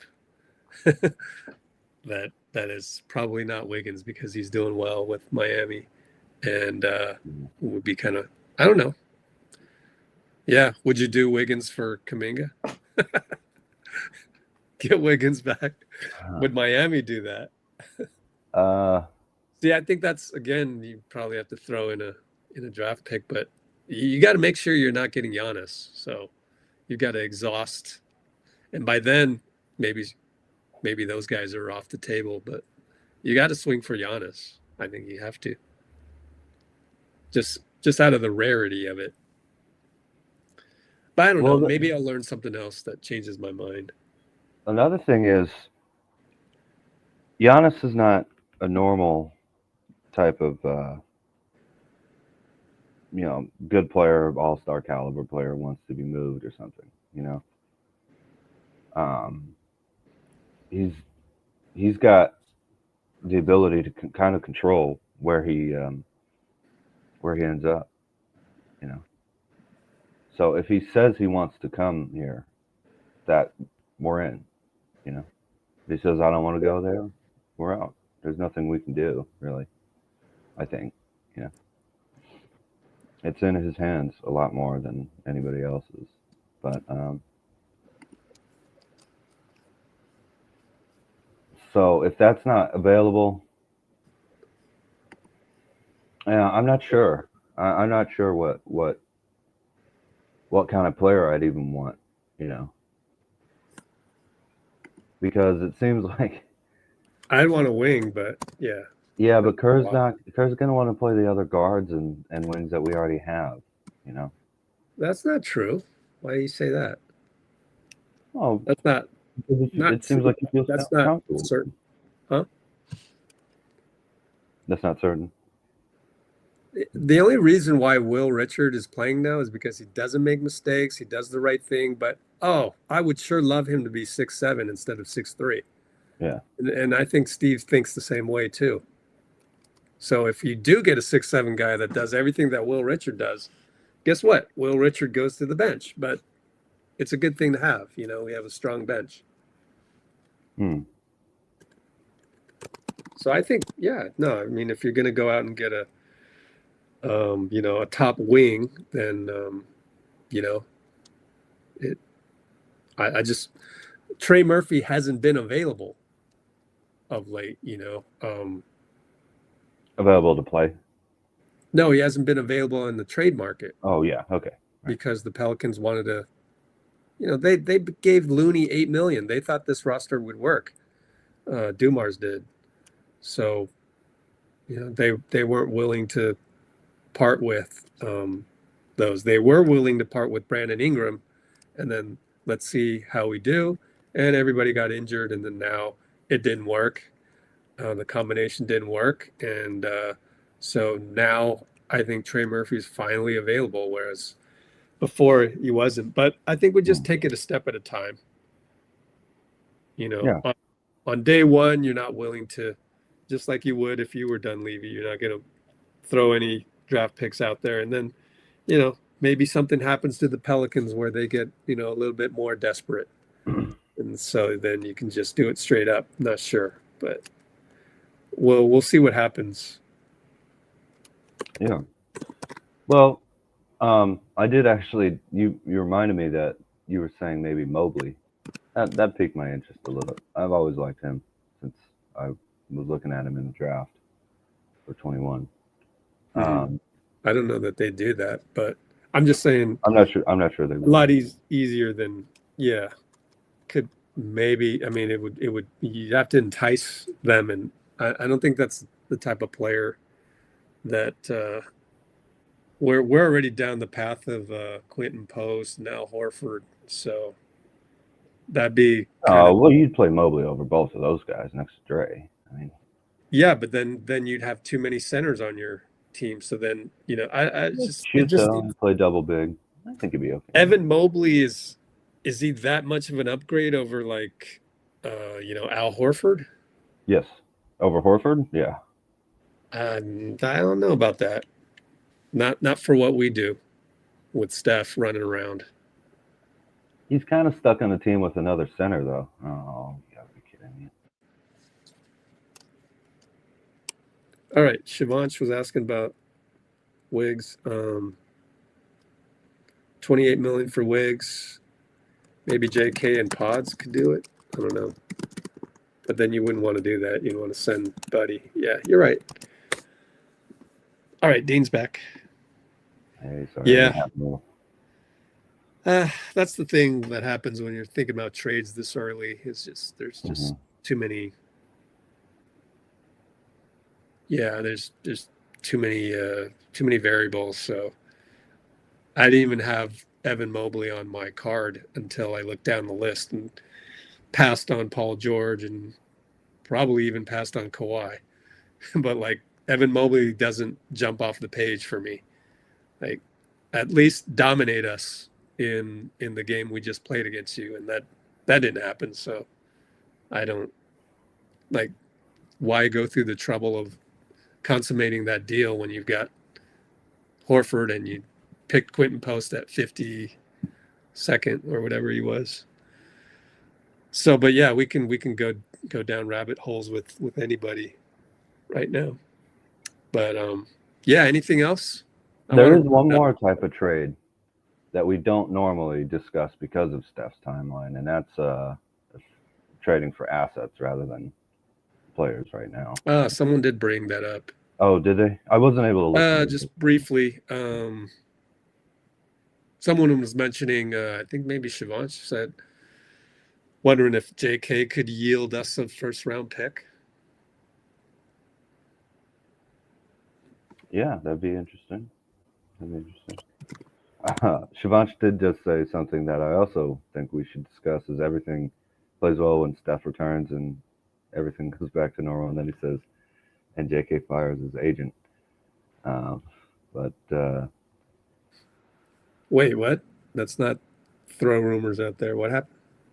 No, he was just saying he hopes that JK doesn't have to get traded because he plays well when Steph returns. And then he says he wants JK to fire his agent. Shivansh did.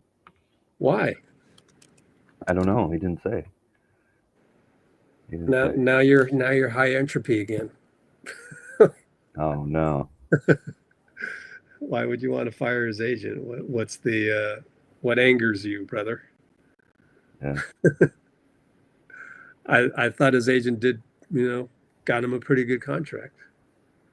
And they're apparently very loyal to each other. So I see, a tight friendship. Why would you want, so that's where we're a little different at Let's Go Warriors, right? I see the friendships behind the scenes and stuff like that, and that affects my my conclusions about stuff. So for JK to fire his agent, I would see a friendship dissolve, and I don't want that.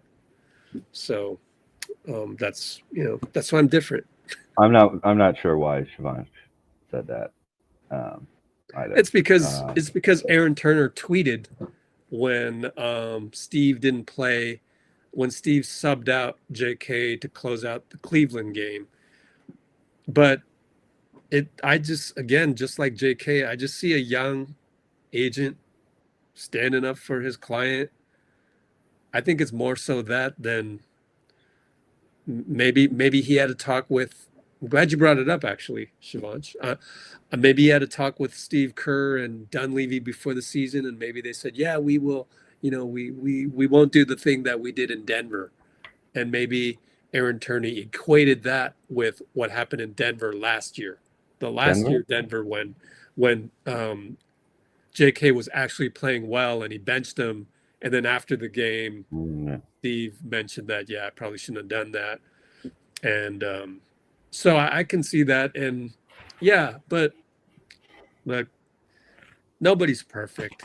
So Steve's Definitely not. perfect. Steve's not perfect. And I just understand. I understand why people act the way they do in those situations. So yeah, it happens. It's like there have been many when I coached my all-star Asian squad to go to tournaments. These no-win situations happen all the time. It's almost you're lucky to play a game where there was no-win situation, where you had to sub a guy and he didn't get mad and everything went perfectly. One time I won a championship. It was great. I played everybody. We had 9 guys. And then the ninth guy, after we just won the championship, he goes, yeah, I was hoping for, make a bigger contribution and everything. So, thanks, but no thanks if next time, don't bother asking me to play for you guys next time.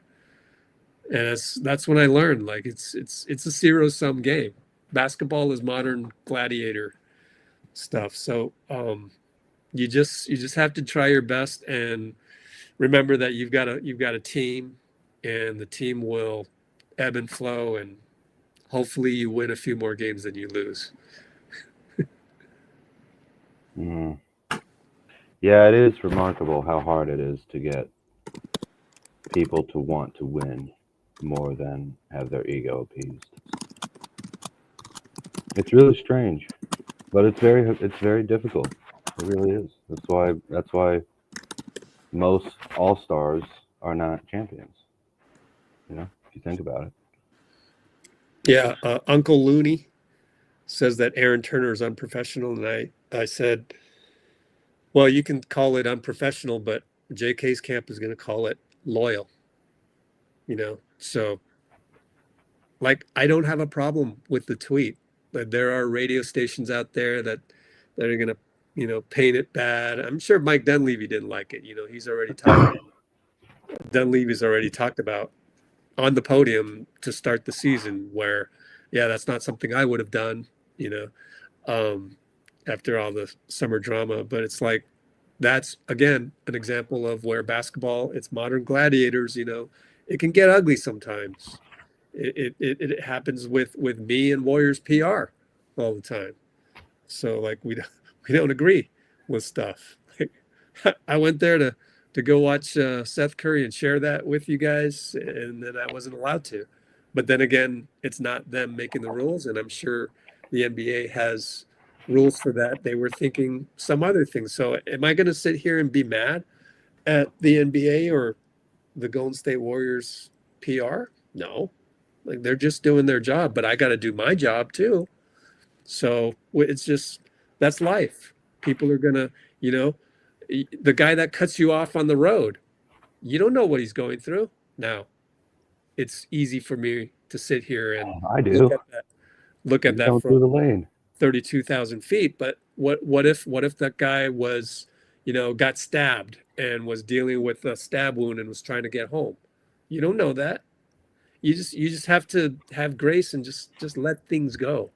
That's what you have to do. That's what lowering entropy is all about. It's also one of the reasons Steph Curry's so great because you can't really push that too far when your best player doesn't act that way. There's always going to be a little bit of Andre Iguodala's wanting his extension rather than it to go into the off season, or Clay doesn't want to come off the bench, or KD or Dre or JK or whatever. That's fine. It's just the NBA. But there's a certain level that you can't cross because Steph won't cross it, and it's gonna be terrible when he's not in the NBA. There are very very few people like that. Um, Now, that's why I stay off Twitter, because you'll end up saying something that just makes you look bad. So I just try never to tweet now. That has resulted in horrible engagement. You know, we have, I got somebody talking to me, oh, you got so many followers. And dude, the 128,000 followers that we had on Twitter was when Twitter was different. That's when that's when people followed you, they would get your tweets, number one. And number two, they thought you were doing something that they wanted to see what your content was. Now it's all about engagement. They could care less what your content is. They want to argue. And so Twitter's become a dangerous place. So I can't engage on there, but then that means we get less and less people who know who we are, what we do. But that's the trap that for everybody. And I would advise Aaron Turner, yeah, don't do that. I mean, if anything, do that on Instagram. Don't do it on Twitter, because on Instagram, the whole NBA is on Instagram. You're going to get a lot more support from your fellow NBA agents, your fellow NBA players, you know, high school kids that see that, oh, you're sticking out for your player. Do that on Instagram where they are. Don't do it on Twitter. It's a whole different. You said that in the wrong place. Well, there's another problem, which is, you know, if you're afraid to stick your head above the parapet and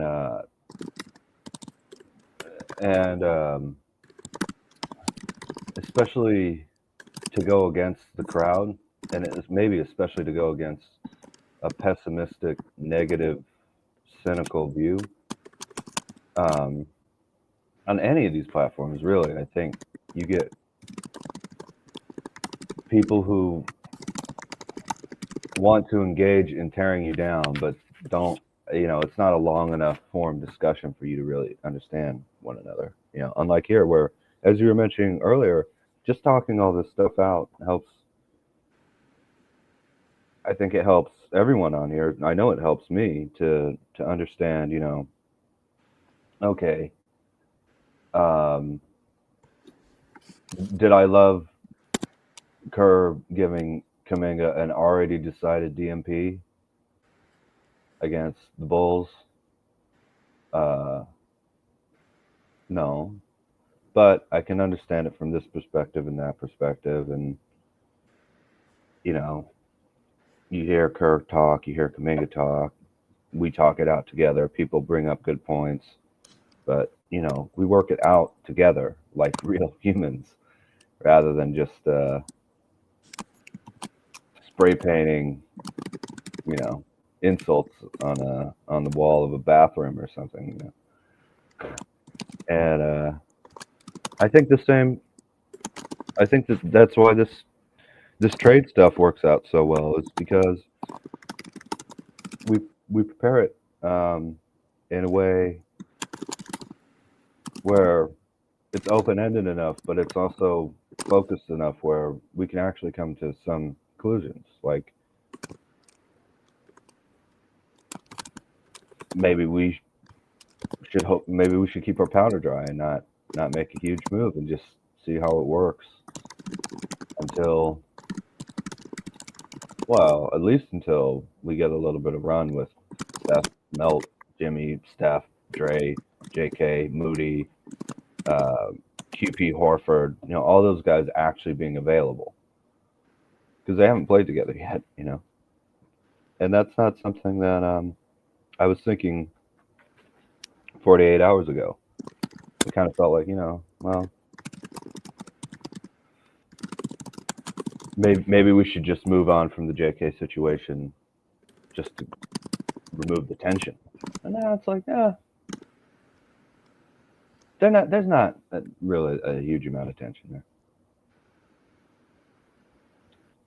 Going back and forth with Nick, Rich. I think he's pretty much dead set.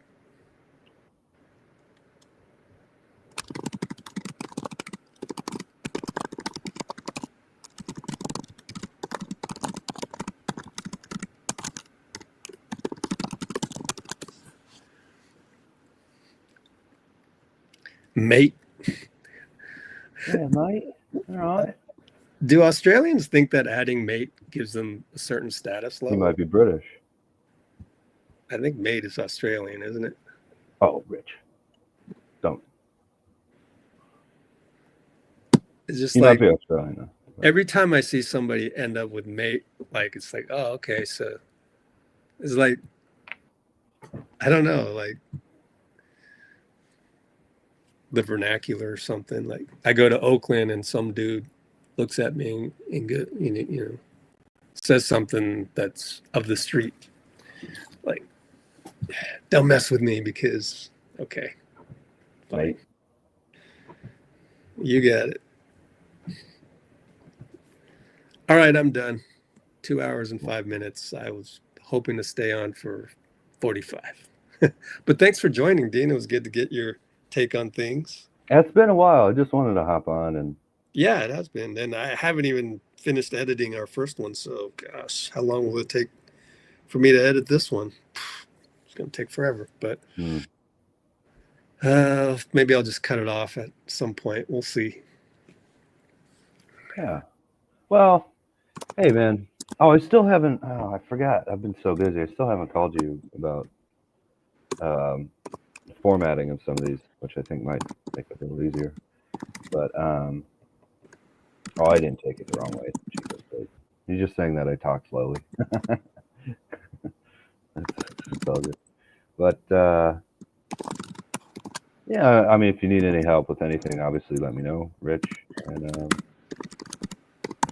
yeah, it's just it always feels so good being on here, whether in the comments or on the live with you. I don't think Nick feels good typing because the last 3 words of the title, mate.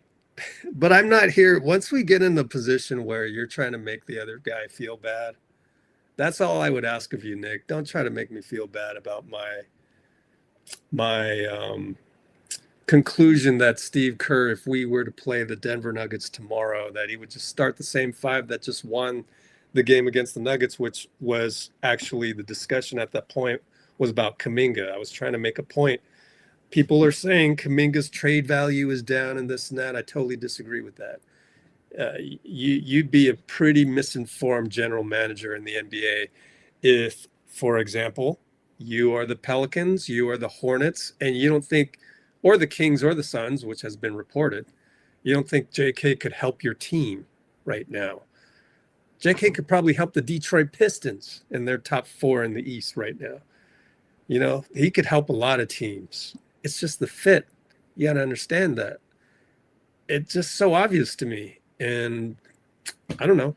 Well, it's a good point. Also, because it would be interesting to see what J.K. is able to do if you just give him the ball and get out of the way, and just like this is your, like go for it. Many points as you think you can score, many shots as you want to take. As long as you play defense and all that, and I don't want him taking 50 shots with 0 assists or something, but I think that's enticing for another team that isn't like we need to fit you around a Steph Curry motion offense. I think under other GMs will probably try to use that as leverage against us where we don't know if he can fit because he didn't fit with you. They'll say that, but I don't think they really believe it. I mean, you see, you just looking at the Minnesota Timberwolves series where Steph was out, Jimmy was hurt, and seeing his ability to really go hard against a pretty good defense by himself. That suggests to me that unfortunately it's not distressed asset or anything like that, because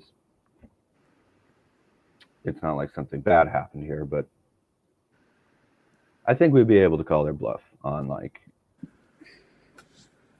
we know what JK is going to be able to do if you hand him the keys. He's going to put up some really good numbers, I think. Well, as long as he's healthy. It's not what I've learned is that, and this is in agreement with actually Nick. Hopefully he appreciates this. I actually don't think that you could ever hand JK the keys here So the most likely outcome is a trade Exactly. for his betterment. And that's because I saw the last two games.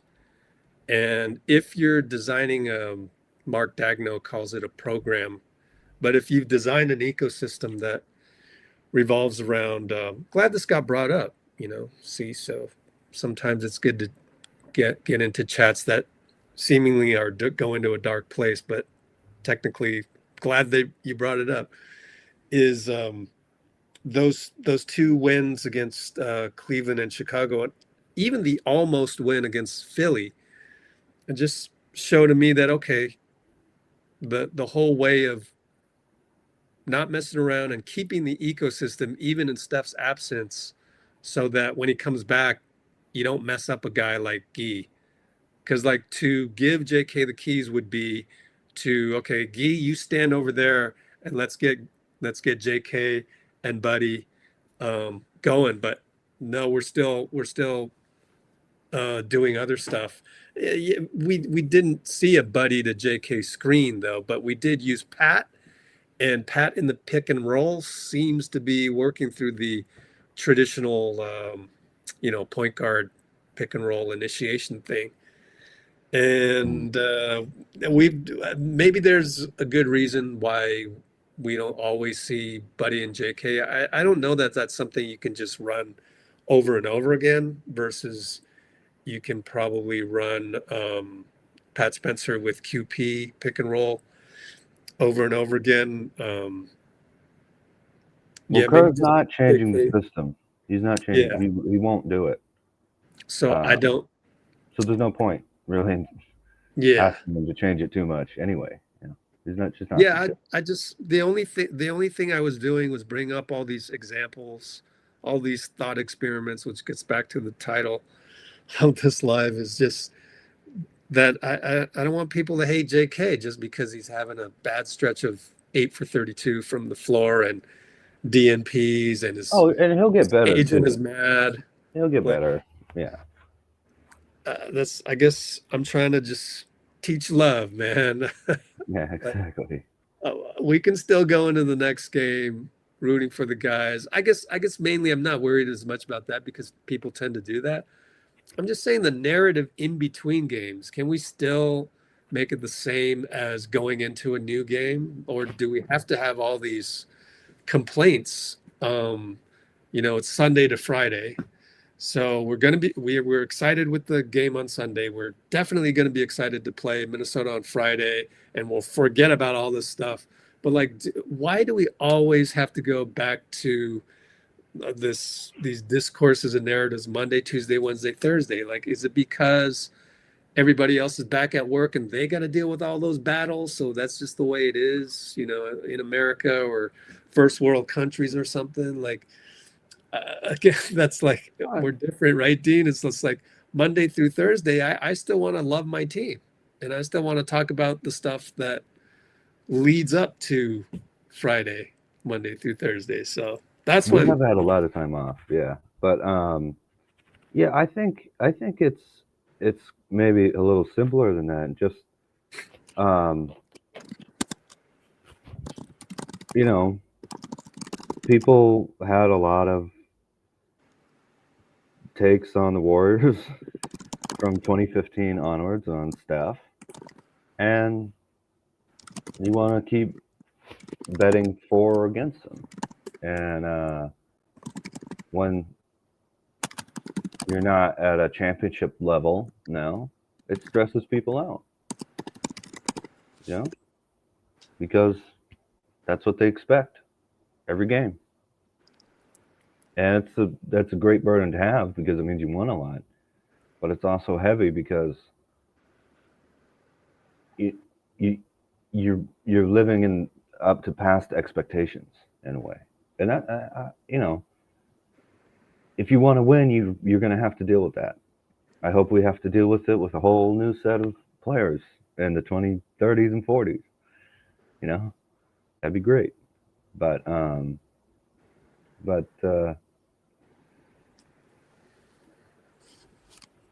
it is strange that people go into a game excited, and then days later are upset again.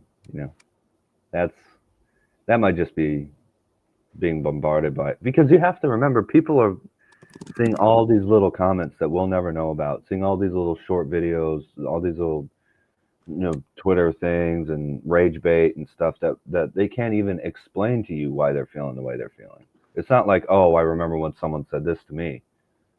You're just scrolling through your phone and you see like Steph's done and is, you know, he'll be remembered for only having one blah blah blah blah blah. It does, whatever it is, or you know, Dang, I lost it. you don't even know where this is coming from now, because even if you look at who it is, you won't remember all of them. You know, Mm-hmm. third world fan. What are you talking about? Oh no, Bruce is talking about the presidency turning his back on Bruce. Oh yeah. Understandable. But hey, Nick, I think this is what I can teach you, Nick. Oh, but there's no sound. I need to copy this. But go listen to this, Nick.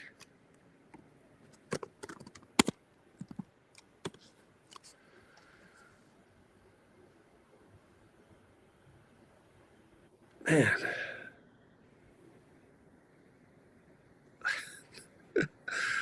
Well, Warriors' second round exit is what we did last year, and a lot of people project the same exact results as you had last year. I see it all the time, and I understand it. And also,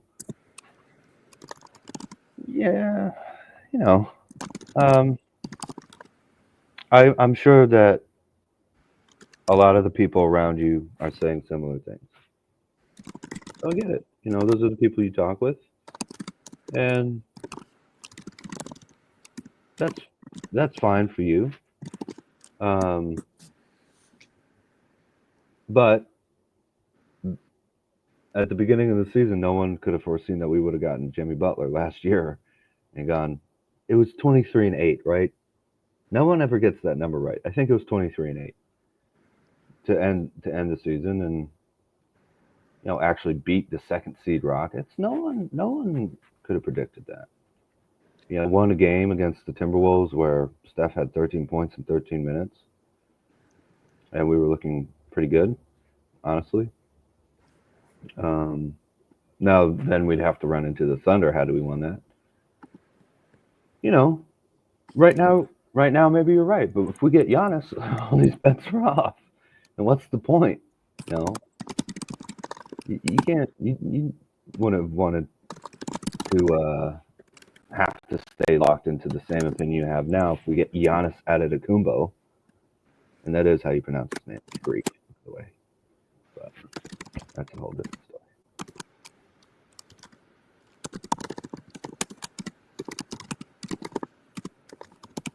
Okay, I'm done. I got to go to Starbucks anyway and give my reward for myself for sitting on here for over 2 hours. Yep. Makes it damn near impossible to edit this thing, but oh well. We've got 2 more off days. Maybe I'll do it. And we've covered everything. I just need to find those little parts of it. Sure. But, yo, Nick, man, mate, good luck. Bye. Good luck, brother. I don't know. I want to help people, but if they don't want to be helped, then I can't help people, and that's fine. It's your life. But lowering your entropy is a key to enjoying the NBA. Maybe I'll leave you with this. Do you think Steph Curry is mad about having, as you said, 10 guards on the team? Why does he show up to practice and he's happy? Don't you want that? I want that. I want what he has. That's what we're doing here. But look, you got to realize that. You got to come to that realization. Or, hey, look, if my realization isn't your realization, all good. But Thanks for hopping on.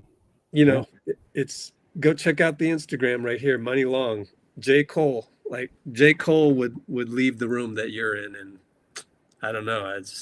I can't let you pull me down, man. It's a little distracting from my efforts to see life the way Steph Curry does, to see his own team the way Steph Curry does. So, but best of luck to you, brother. All right, Dean, thanks for hopping on. Thanks for driving all over LA and then hopping on. And gonna start driving right as soon as we get off. So oh man, all right. Oh, it's well, fun. I enjoy I it. wish you the best on that. And let's Thank you, sir. Let's do the outro. How do I do that? I can't find the little button that gets me there. There it is. Okay. New laptop. Video file. Brate. Search. Thank you, Cholo. You're out there, Cholo, for compiling this. We had to go back to last year's outro.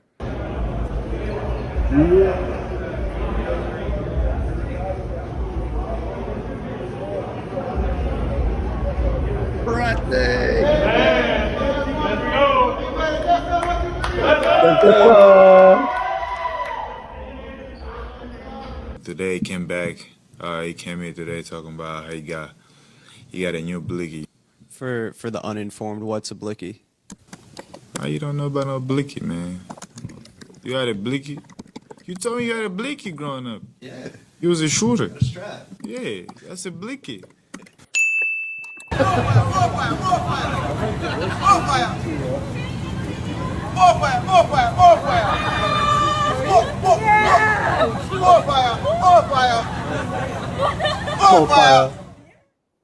Alrighty.